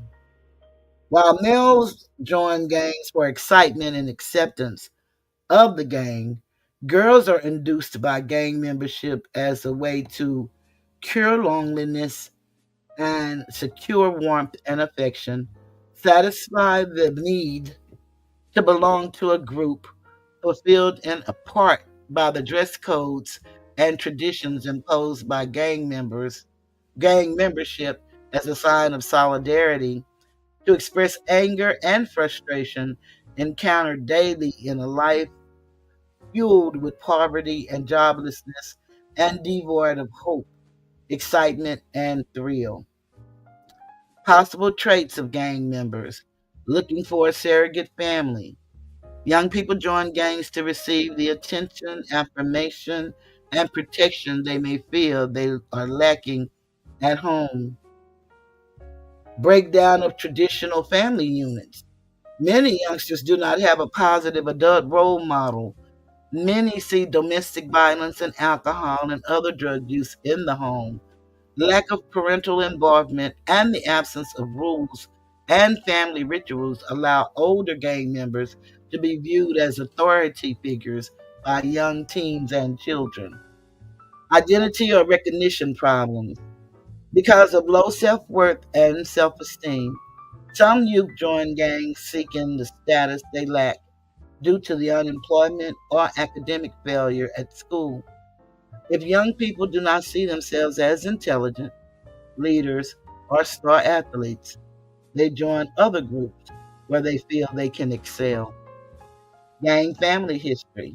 Many street gang members carry on a family tradition established by siblings, parents, grandparents, uncles, aunts, or cousins who they see as role models. Lack of alternatives.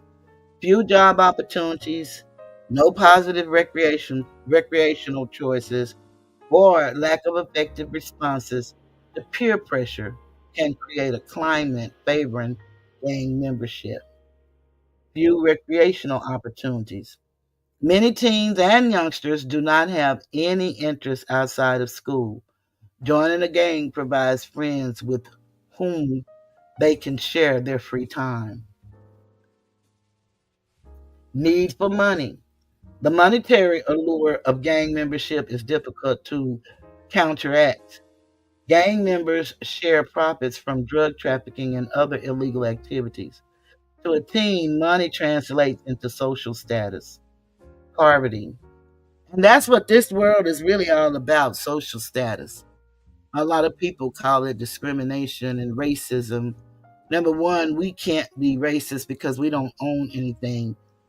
The masses are pretty much not racist, although we may be prejudiced and we may have say some ugly things to one another, but it's the have and the have nots, and the masses have not. The haves are very few. It has nothing to do with race. They give us race so that we can be divided amongst ourselves and we won't come together and do what the Constitution calls for it to be. We the people, and the people rule. We just choose people to represent us, but we've gotten away from that with well, I call it the demonocracy, but you can call it what you like. But we all swore to a republic form of government when we pledge allegiance to the flag of the United States of America, to the republic. And it's not a republican, it's the republic form of government where the people rule. But if you're not taught that, you have no clue, and you get caught up in conversations that you have no business in. And I try to stay away from those type of conversations. But poverty. Many people are without jobs or a source of income. Becoming a gang member can provide a teen with an opportunity to make large amounts of money quickly because many gangs are involved in the illegal sale of drugs and firearms. Lack of educational opportunities.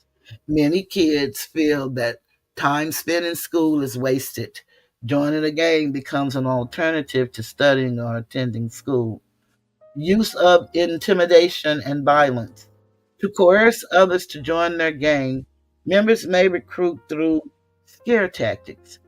People are then forced into membership to protect themselves or their families from the local gang or the local gang rivals.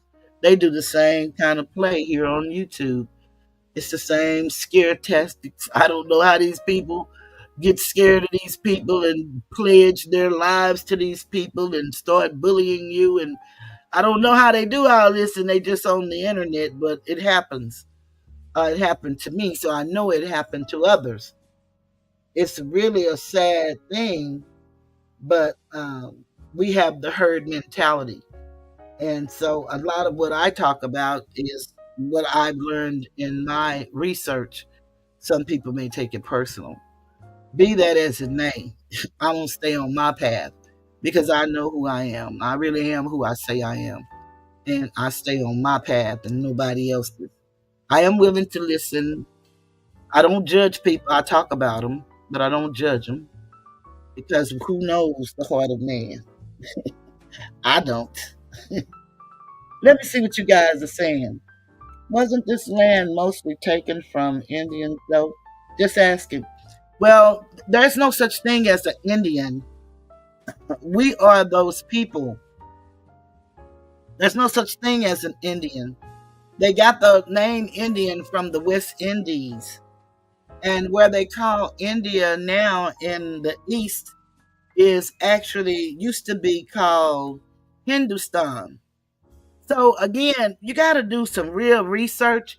You can't just listen to one person, certainly not just me, but you can't just listen to one person. And then if you listen to some of these people, they're so deep and metaphysical, they're a little deeper than me, and I'm not that deep into the metaphysics.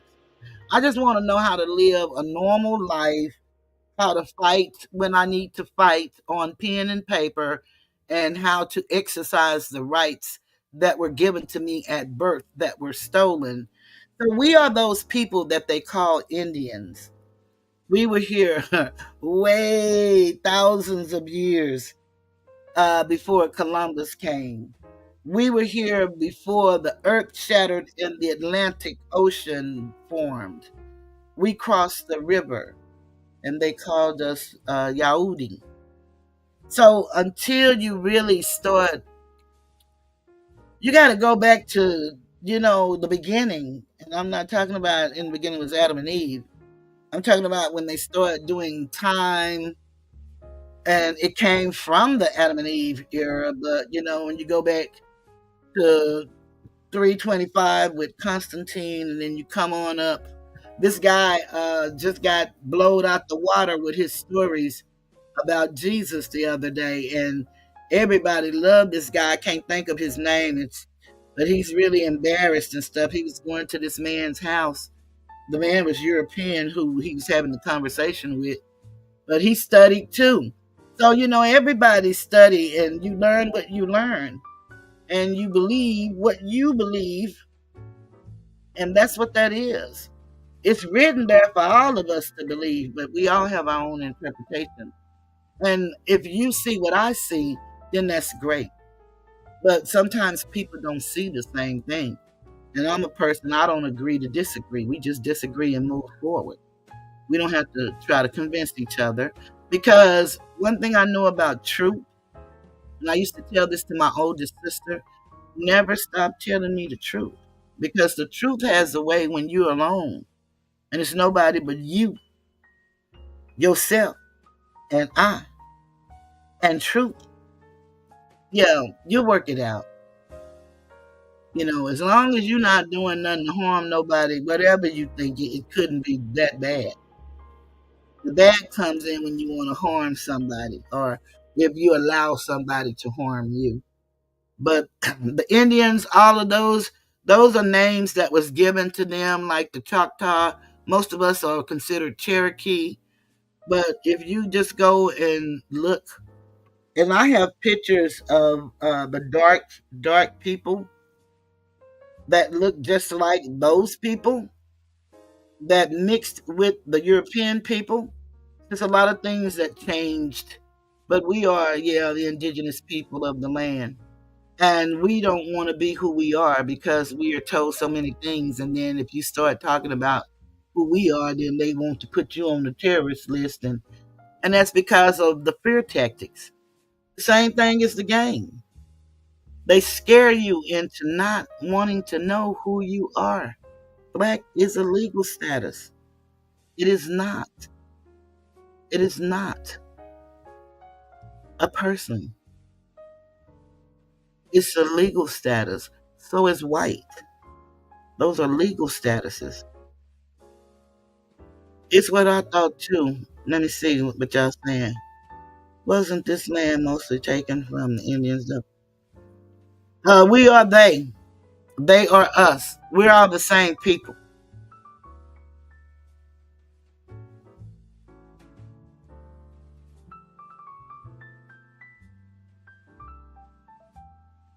Yeah, but Indians, they got that name from the West Indies. See, where we get messed up, and this may sound crazy, but I have a book here that I can't put my hand on right now. But we don't know linguistics. And I would like for anybody in the chat that's willing to type to tell me if you were taught etymology, morphology, and phrenology. If you were taught any of those things in your English learning experience. There are some things we were taught when we were in elementary school because, from, I guess you could say from 5 years old to the 3rd grade, you're learning to read. But from the 4th grade till you leave this earth, you're reading to learn. And if you didn't catch it between 5 and 3rd grade, then you kind of lost.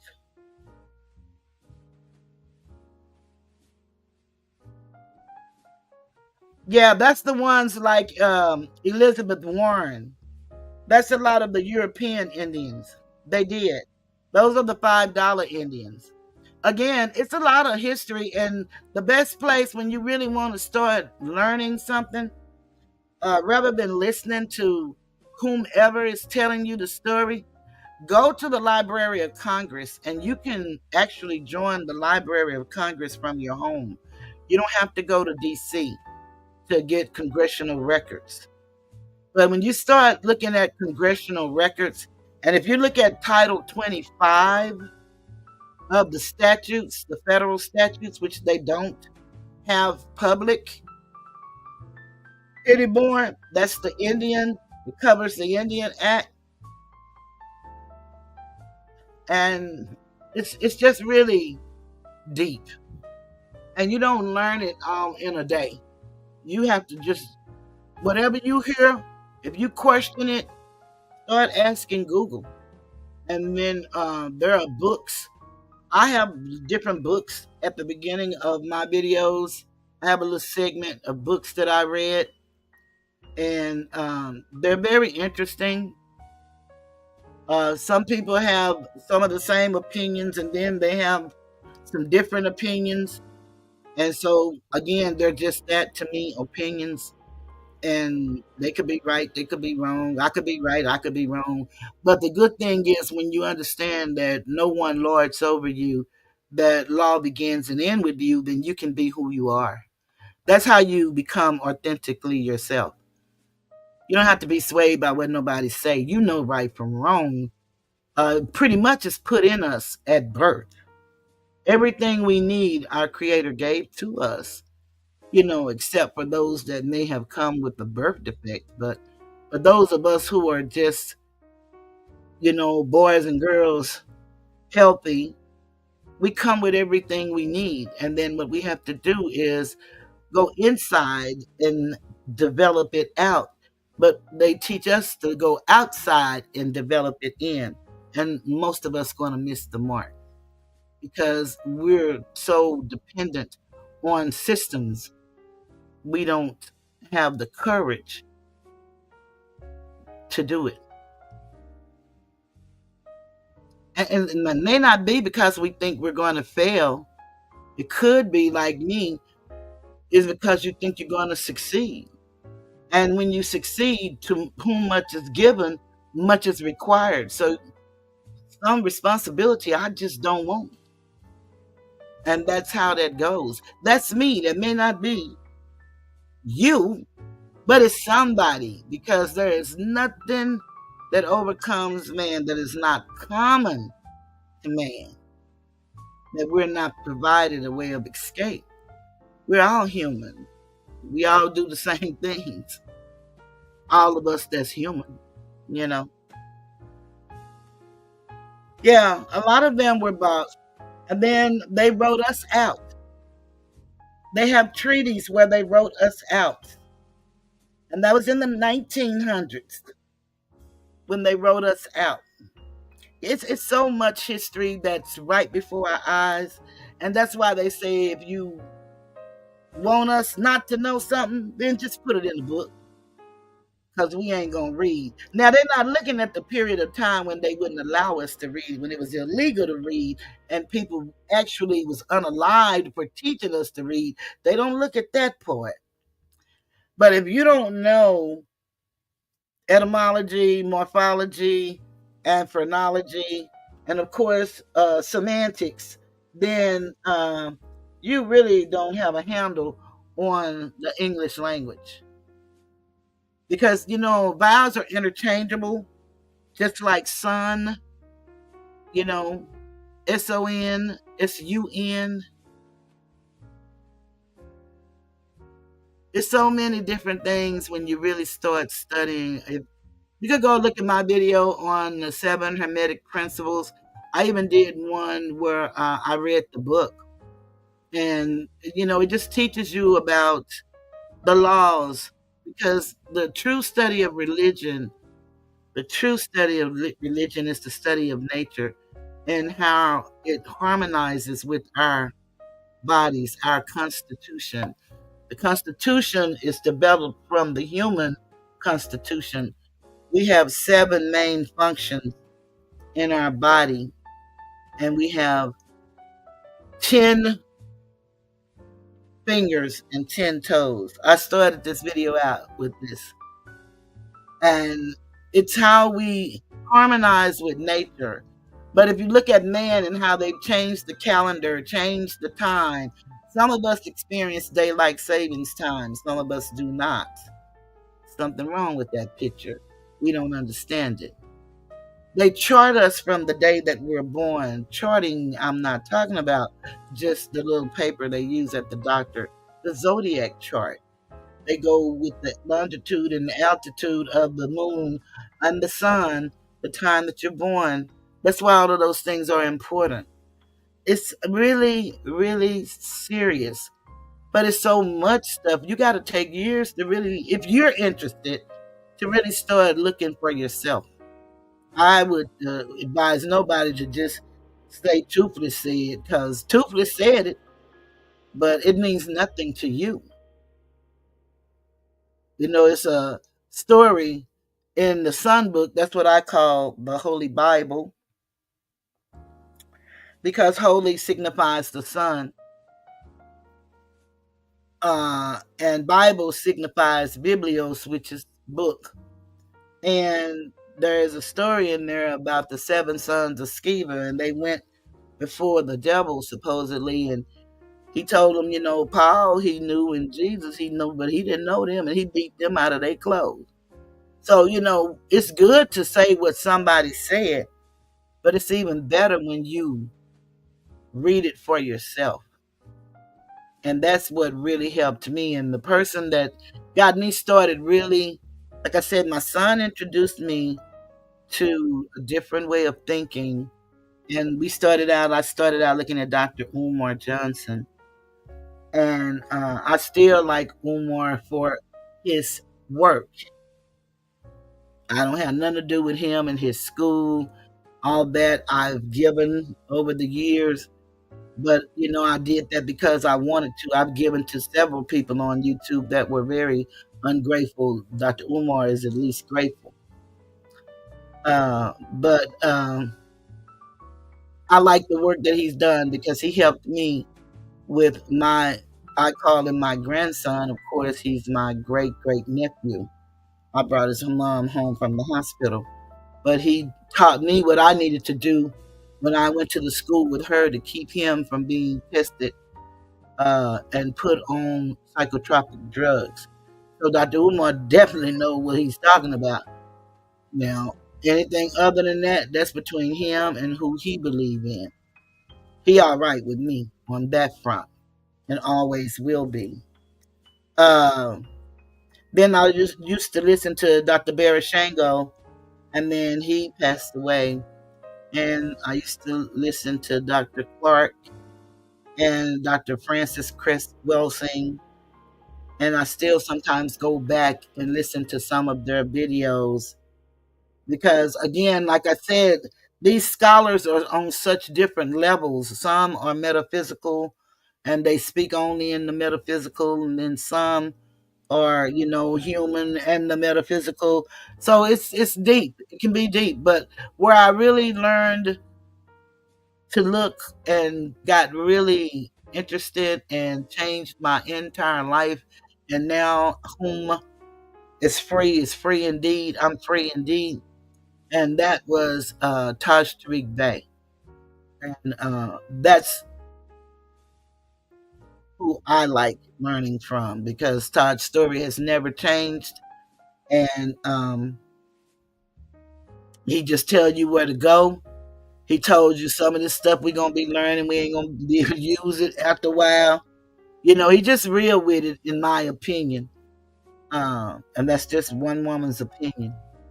But there are so many scholars with so many different stories, and you could really get lost in this stuff. And some people trade the consciousness for one religion for the other, or whatever they want to call it. But I don't have no sect or no following or nothing like that.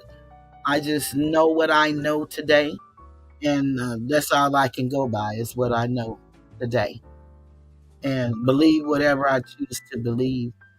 Um, it's really a liberating life. It is for me. I really, really, really enjoy it. I know who I am. I'm not moved by people. I don't envy anybody. My mama taught me at a very young age not to envy anybody because I might not want to pay the price they willing to pay to have what they have.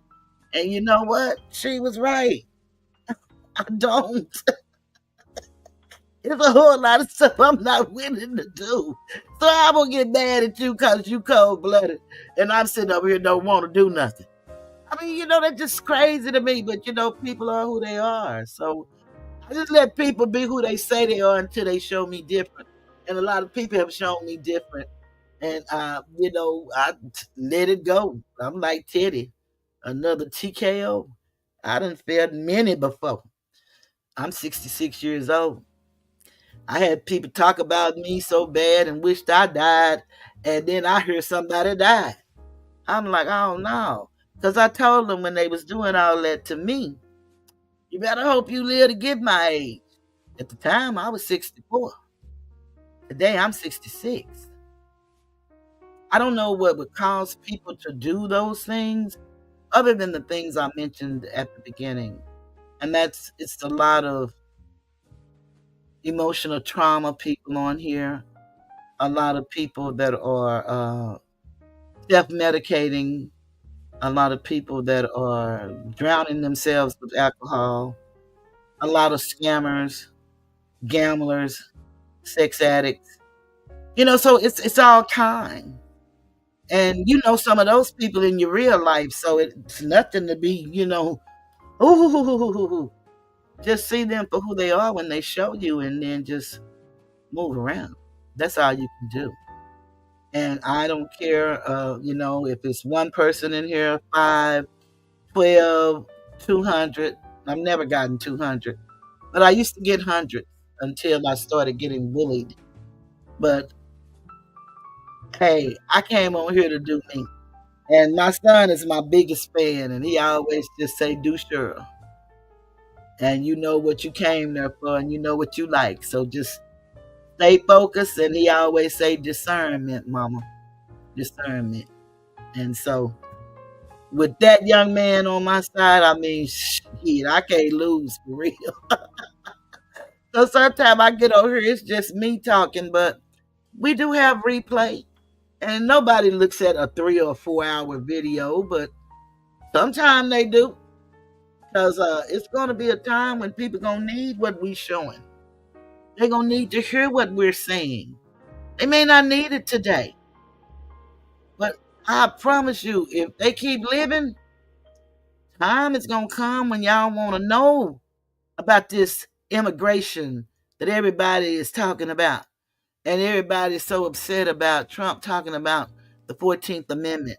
Y'all need to know the difference between nationalization and nationalization and neutralization. I think I'm saying that wrong. It's national and natural. Those are the two I'm saying. I said it wrong. National and natural. We are the nationals. See, we can't be deported. They can't send us nowhere. We're tied to the land. That's why we don't get deported. If they could, they would. But they can't. Because this really is our land. And see, this is the thing that I always question. What is it with all the wrong these people do, whoever they are, because all of them don't look like a European. Some of them look just like us. But all the wrong that they do, I'm talking about the people that run things. What makes them do right sometimes? And what it is because they don't want karma to come back. Because they believe in cause and effect. They know karma is coming back. As 3 would say, she goes around and round. Yeah, so my daddy taught us that about the cycle of life. Don't get too excited when things are good. Just, be happy. And don't get too sad when things are bad. Because this too shall pass. See, when good comes, bad is going to follow. And when bad comes, it too shall pass. It's a cycle of life. That's what it's all about. And then I started looking, I'm going to tell y'all, before I ever started studying who we were before we were called slaves. And slave is a slang for Slovakians. And we're not Slovakians, by the way. But I used to look at the animal kingdom. And I love the animal kingdom because that's more to nature and you can kind of understand how it works. And, they have us men and women fighting against each other. And we don't even understand why we're fighting against each other because the power we would have if we worked together. That's why we're fighting against each other. That's why our children. I give away this book. It's called Silent Weapons for Quiet Wars. And I also give away the Henry Campbell's Black Law Dictionary. And I give it away in a PDF form. I used to put it in my scroll down there, but most people didn't ask for it. I had maybe about 10 people to ask for it. But most people don't want to read. They don't want to know. They don't want to know about unum sanctum. They don't want to know about the doctrine of discovery. They don't want to know about 1492 when the Moors fell. And we fell in the name of Moors, and we must rise in the name of Moors. It is not an organization, although it is an organization, but the Moor is a pedigree. It's not an organization. Everything in this land is done by contract. Everything. Everything. That's why the Constitution is a contract. It's just the articles that runs the corporation. When you start learning truth, it sounds so crazy. And it's really good. I guess people don't listen to me because I'd probably be disappearing too. But I'm going to keep telling the truth because one day, again, like I said, our people are going to need this very thing that they laugh at and talk about. They're going to need it. And the time may come when we're not able to access it, but this is the time of information and it's out there. That's why our speech is censored. It's certain words we can say. So everything is false information or misinformation. That's not true. But how do you control the people? You control their literature. You control their images. You control the sound. And the sound is not just the music and what is being said, but the frequency. You notice how our music always beat, beat, boom, boom, boom, boom, boom, boom, boom, boom, boom. And then the other group of people music is violins and piano. I guess that's why I love the sound of the piano. So I don't know why I love the damn sound of the piano. I'm just saying something right there. My grandmother used to say, "Girl, wipe your face and learn while you go through. You missing a lesson." We thought she was mean. We thought she was mean, but we understand now. Yes, I know that's real. It's a lot of things that our parents, where it's your grandmother, but like my dad, because my dad and my mom are both deceased, but both of them would be like 97 now. My dad would be going on 98, but it's just so much they taught us, but they didn't teach us, like in a full sentence.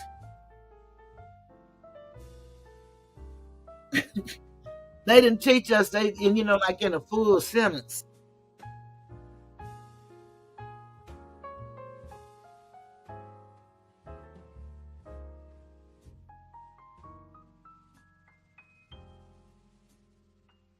Oh, let me do this first.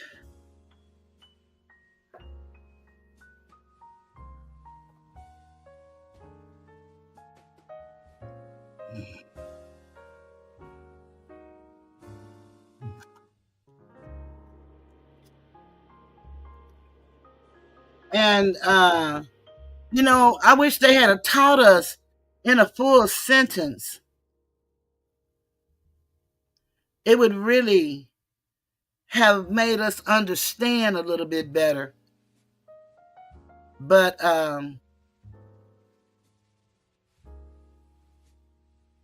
it didn't. But like you said, Keisha, I know now. I definitely know now.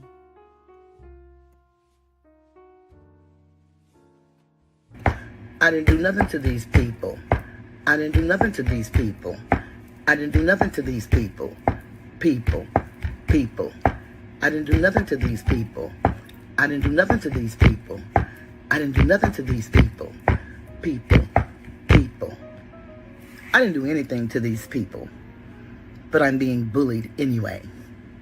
We will stop the bullying. And it starts with me. My new hashtag, not me.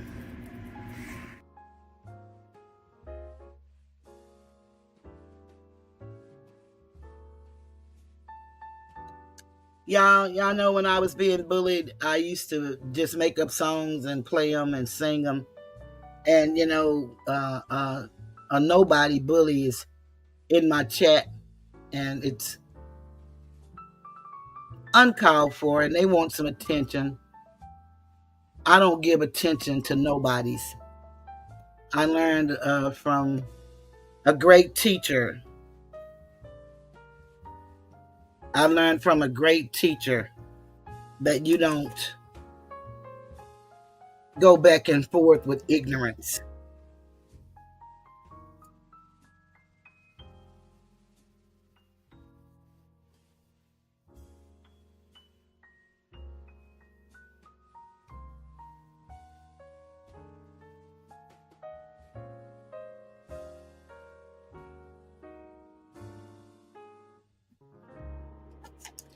Yeah, you don't do that, and I don't do that.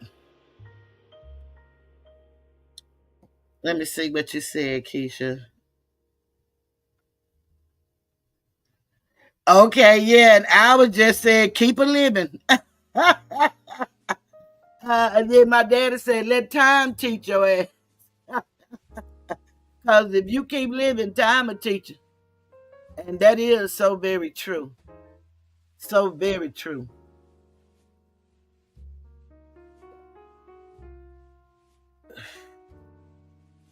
Yeah, but I fascinate a lot of people, and I am an anomaly, and I never figured that out. I don't bother people. I talk about my own shit, but when people over where I came in on YouTube, they are very spiteful, and they call themselves the dirty section. I don't know how they got to be dirty, because when we all came together, we came for a purpose. It's supposedly to help uplift humanity, save the children, and all that good stuff. But that was just a joke. But these people are really ruthless, and for 3 years. But I'm pretty good with who I am, so I'm not studying these people. I've been doxxed and all that stuff, and my son told me these kind of things could happen, and I said, "Oh no, son, that wouldn't happen to me, because I don't talk about none of the stuff these people talk about." But when you start growing, like I'm growing now, I don't know if you guys noticed, but I've actually got a few more people. I was never made 2,000, but I may be able to make 2,000 by the end of the year. I don't know. Maybe at the rate that my little shorts are really helping me, I believe. But um, it doesn't matter, again, like I said, who comes in alive or how many people look at your videos. Those are just numbers. If one person look at a video and are affected by the video in a positive way, then you've done your part. And that's what my part is to help somebody out of a disparate situation that they feel that they're in. Um,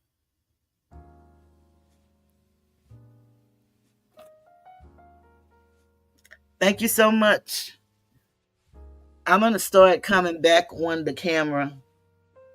I've gotten used to being off the camera, and, I quit smoking on camera because I do still smoke. And, but a lot of things that I had started doing that it was just comfortable, I had to look at, again, just like I said about other people. This is really a business. I would do this for free, and I'm literally pretty much doing it for free. I do get donations, and I'm truly grateful. So I've had people that are very good to me, but I don't see many, and that's okay. I did this for another stream of income, but I did it because I love talking. I help so many people, and this is a way to help people all over. And I've had people that are really grateful. So that makes me feel good, and that fulfills me. But I used to just make up songs because I can do it at a heartbeat. Make up a song when I'm going through. It helps me feel better.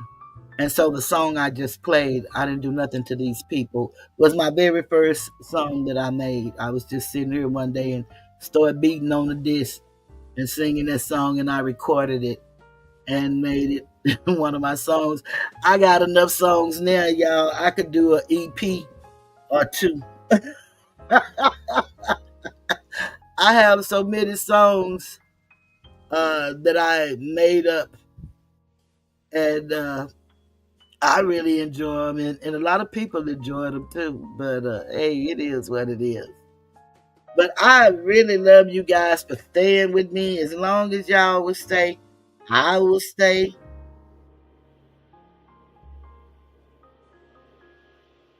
Yes, yes, you're so right, Keisha. So right. Um, I am truly, truly, truly, truly. I don't use the word blessed anymore because that calls for a blood sacrifice. So I use the word blessed. I'm truly blessed. with life. I don't like the pain that I feel, but it is what it is, pain, And I'm older. I don't move around a lot. And so I understand aging. And I think I'm aging pretty gracefully. I had to check my eating, but other than that, I'm doing pretty good. And hopefully we'll know what's going on with my blood circulation in my legs. Like I said, she didn't think it had anything to do with clotting, but we just wanted to make sure. So I'll know something by Tuesday or Wednesday. But I really enjoy coming on here, sharing what I know or my opinion about something. Again, my opinion doesn't make it right. It doesn't make it wrong. It's just mine. But I think I'm going to play one or two of my songs and go on out for the night. I think that I finished with the need for survival. Gang membership could also be viewed as a safe haven to a child living in a gang-infested community. And that's what I like in a lot of these people too on here. There are YouTube gangbangers, and they really are just really sick individuals. Because a lot of this stuff that these people be talking about and doing have nothing to do with them. They do it for other people. And it reminds me of the bully when you were in school and the bully get all the kids to do their fighting and shooting. And that's what that kind of stuff remind me of. But I'm so far past that stuff. I mean, really. But I made some cute little songs that I used to love singing. Some of them I deleted, but some of them I just started doing more positive like songs. But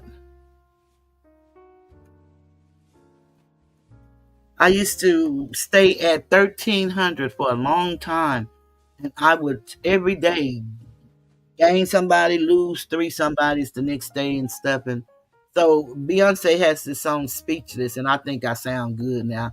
Y'all, I really can't sing, but I love singing.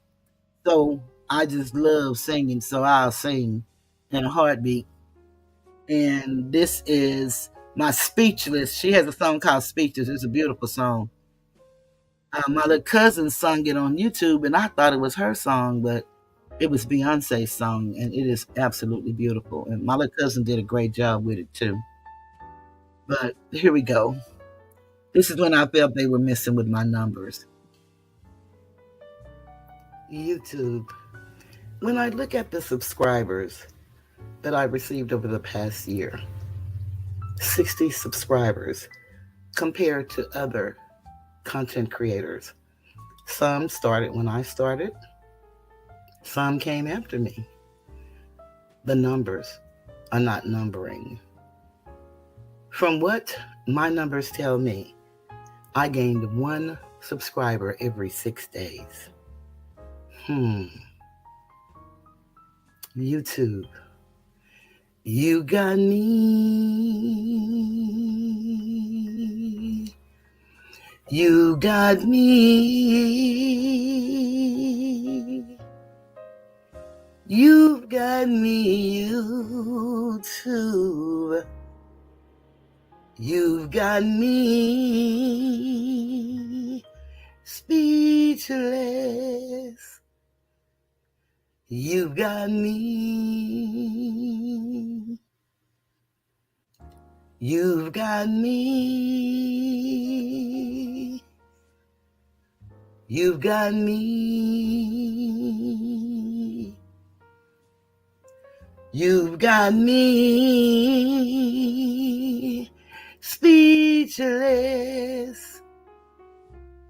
All I can say is yes,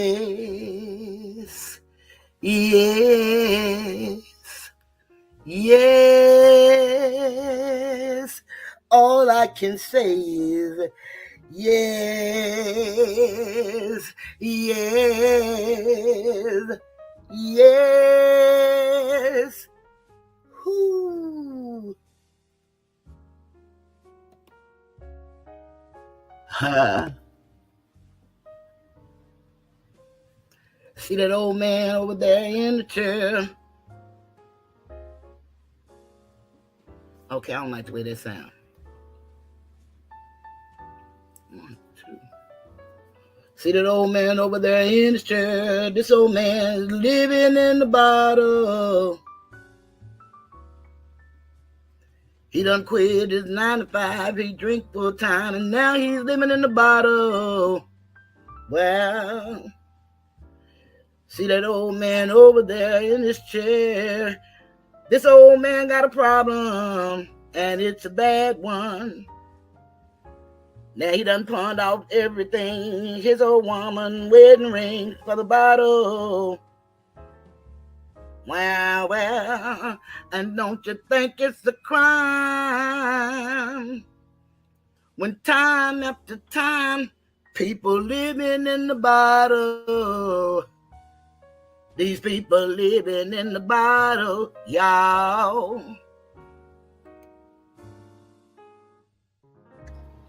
Someday at Christmas, men won't be boys. Play with bums like kids play with toys. One December, our hearts will see a world where men are free. Someday at Christmas, there'll be no wars. When we have learned what Christmas is for. When we have learned what life's really worth, there'll be peace on earth. Someday all our dreams will come to be. Someday in a world where men are free. Maybe not a time for you and me, but someday at Christmas time. Someday at Christmas time. Merry Christmas, everybody. Money, money, money, money. Money. Money, money, money, money. Some people will sell you out. Do you know what I'm talking about? Some people tell jokes of dirt. They don't care who feelings they hurt. I was told from times of old, the game's to be sold and not told. If you don't know what I'm talking about, hang around YouTube and you will find out about that mean, oh mean, mean green, almighty dollar, cash money. Well, people don't let money, don't let money change you. Almighty dollar, cash money. People don't let money. Don't let money change you. Almighty dollar, they just keep on scamming and scamming everybody. Check them out, scamming and scamming everybody. I tell y'all, people don't let money, don't let money change you. Money, money, money, money, money.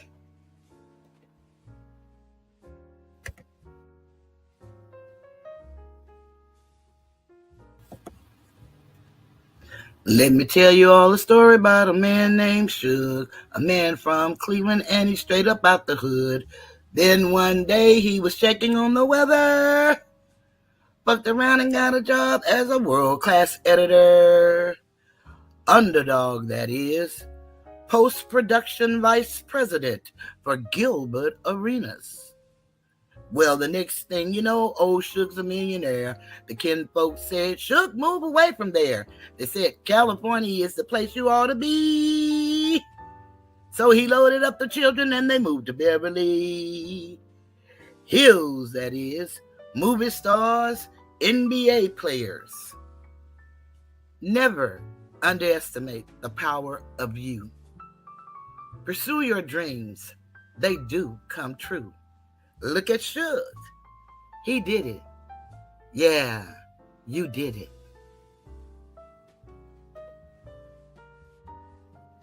Oh, ho, ho, ho. Oh, ho, ho, ho. Everybody was YouTube fighting. Those cats were fast as lightning. In fact, it is a little bit frightening. Make sure you have expert timing. There is little skinny mister and his underboss muddy black. They be lying up front and recording you in the back. From a hit the cash app to make the haters mad. Through your super chats, they would have stolen all you had. Everybody was YouTube fighting. Ha! Those cats were fast as lightning. In fact, it was a little bit frightening. Ha! Make sure you have expert timing. YouTube fighting. Hands and feet, fast as lightning. Oh, ho, ho. Oh, ho, ho.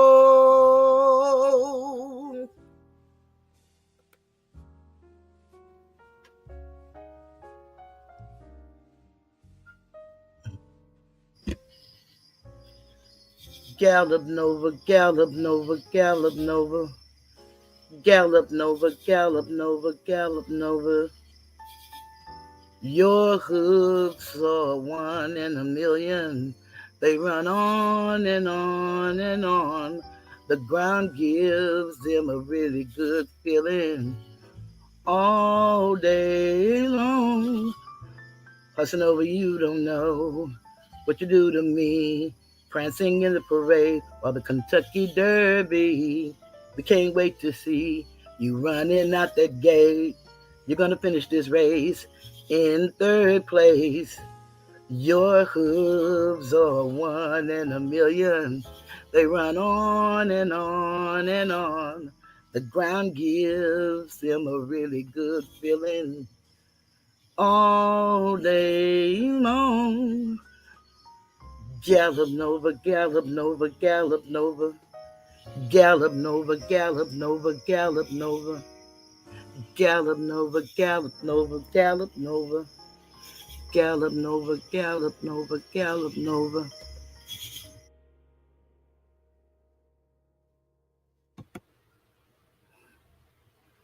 Hey, baby, where your husband at? When he woke up, you were typing in that chat. He sat up so he could think. Next thing he knew, you were hitting another link. He left home to be with his side piece. He left home to be with his side piece. He told her, baby, this ain't right. I'm gonna leave you and go back home tonight. It was about 4 a.m. when he hit the handle. He walked in and you were on another panel. He left home to be with his side piece. He left home to be with his side piece. Side piece. Sisters, have you ever found yourself in a tumultuous relationship when your broken heart is telling you to stay, but your mind is telling you to leave? If so, this song is dedicated to you. And I am telling you, I'm not going. You're the best man I'll ever know. There's no way I could ever go. No, no, no, no way. No, no, no, no way I'm living without you. I'm not living without you. I don't want to be free. I'm staying, and you're gonna love me. Oh, love me. You're gonna love me.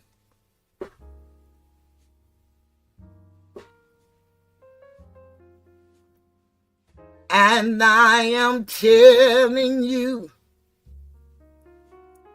I'm not going, even though the rough times are showing. There's just no way, there's no way. We're part of the same place. We're part of the same time. We both share the same blood. We both have the same mind. And time we've had so much to share. No, no, no, no, no, no. I'm not waking up tomorrow morning and finding that there's nobody there. Darling, there's no way. No, no, no, no way I'm living without you. I'm not living without you. You see, there's just no way. There's no way. Tear down the mountains, yell, scream, and shout. You can say what you want. I'm not walking out. Stop all the rivers, push, strike, and kill. I'm not gonna leave you. There's no way I will. And I am telling you, I'm not going. You're the best man I'll ever know. There's no way I can ever go. No, no, no, no way. No, no, no, no way I'm living without you. I'm not living without you. Not living without you. I don't want to be free. I'm staying, and you're gonna love me. You're gonna love me, yes you are. Ooh, ooh, love me. Ooh, ooh, ooh, love me. Love me. Love me. Love me. You're gonna love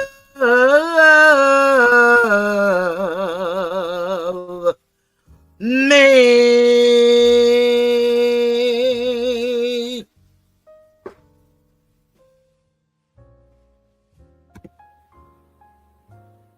Did you know that mental health is a family affair? It's a family affair. It's a family affair. It's a family affair. It's a family affair. Well, one child grows up to be somebody that just loves to learn, and Another child grows up to be somebody you just love to burn. Mama loves the both of them. You see it's in the blood. Both kids are good to mom. Blood thicker than the mud. It's a family affair. It's a family affair. It's a family affair. Oh, a family affair.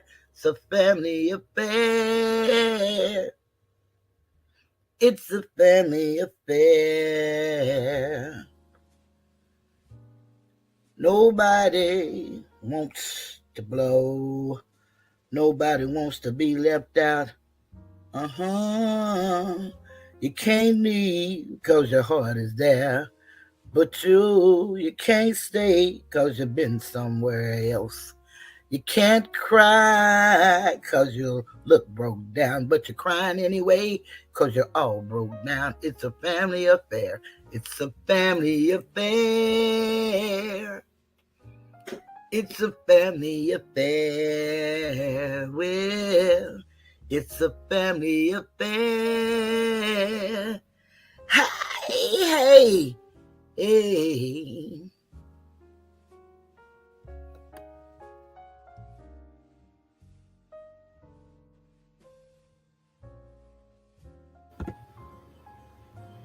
I believe the children are our future. Teach them well and let them lead the way.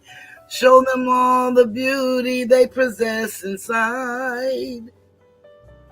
Give them a sense of pride to make it easier. Let the children's laughter remind us who we used to be. Everybody's searching for a hero.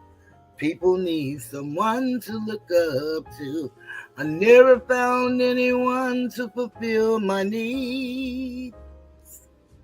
A lonely place to be.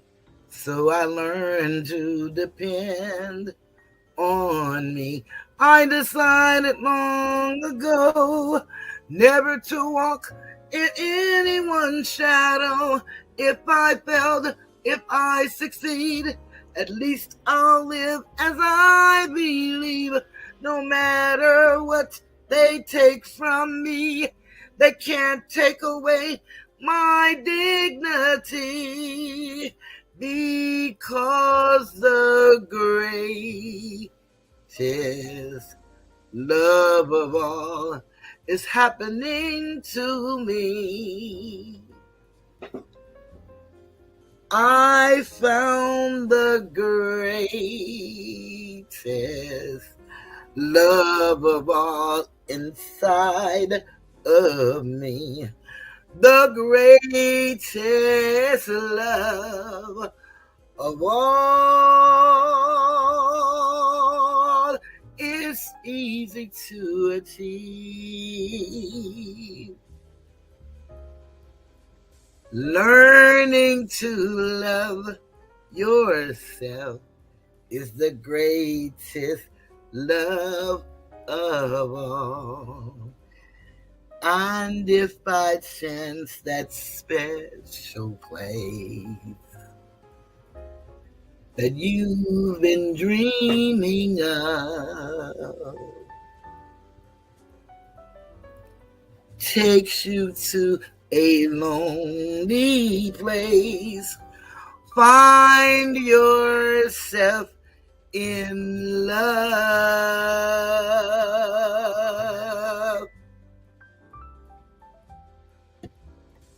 Thank you, Keisha, and whoever else stayed with me. I greatly appreciate you.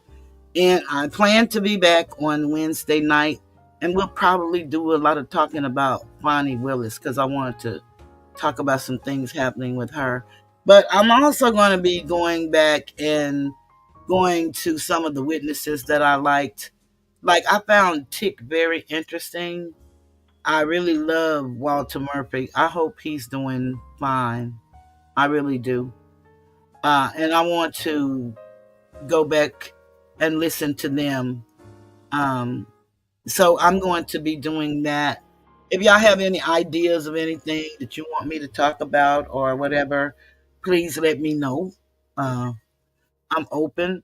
If anybody want to get the book Silent Weapons for Quiet Wars, or if you want to get the Henry Campbell's Black Law Dictionary and some of the other documents, the Circle 7, Quran, anything like that, I have those on PDFs and I give them away freely. You just have to send me an email and you would send it to cyjourn1026 at gmail.com. I think I have my other email up there because I have another channel. I don't really promote that channel, but that was just a channel when I feel I need to address the craziness. Then I go on that channel so I can cuss because cussing is my second language. And over here, I kind of tampered it down. So, but I don't go over there often because I don't feel the need. My ignore game is so good. I really don't care nothing about what these people say, do, or think, or feel. I did what I said I was going to do, and I went to court, and of course the person didn't show. I got a clerk's judgment, but I could not prove $75,000 worth of actual damages, so it was dismissed. And I'm real well with that. I thought I'd won $11 million because that's what the clerk's judgment was, but it didn't happen. And it's fine because I did what I said I was going to do, and that's what's real. At first, it was all fake and a joke and a play, but then everybody now upset because I did it, and now you ain't getting nothing and you just want something, and you know how they do it. But this is how we do it. I'm fine. I promise you I am. And my maternal grandmother lived to 104. And that's what I pray to live to. But I want to be in my right mind with my faculties and my hearing and my sight, being productive, helping somebody. But I just want to come back and say good night to the two of you who stayed with me. I greatly appreciate it. And y'all don't know it, but hell, I'll stay on here all damn night with y'all too. And I'm just so grateful. Keisha, I'm glad you came out the bushes. And maybe I'll see you over in Flesh's over in his, or maybe in Cats. I haven't been in too many chats because my legs hurt bad. So I just say lay here and look at those Chinese and those Japanese and laugh and have fun with myself. And I'll see you soon. Hopefully you can make it back. But again, if y'all have any ideas or anything, Shay, thank you for coming. FFS, I'm really happy to see you. You guys are really great. So I thank y'all so much. And I'm leaving the Tiger's Den. Goodbye.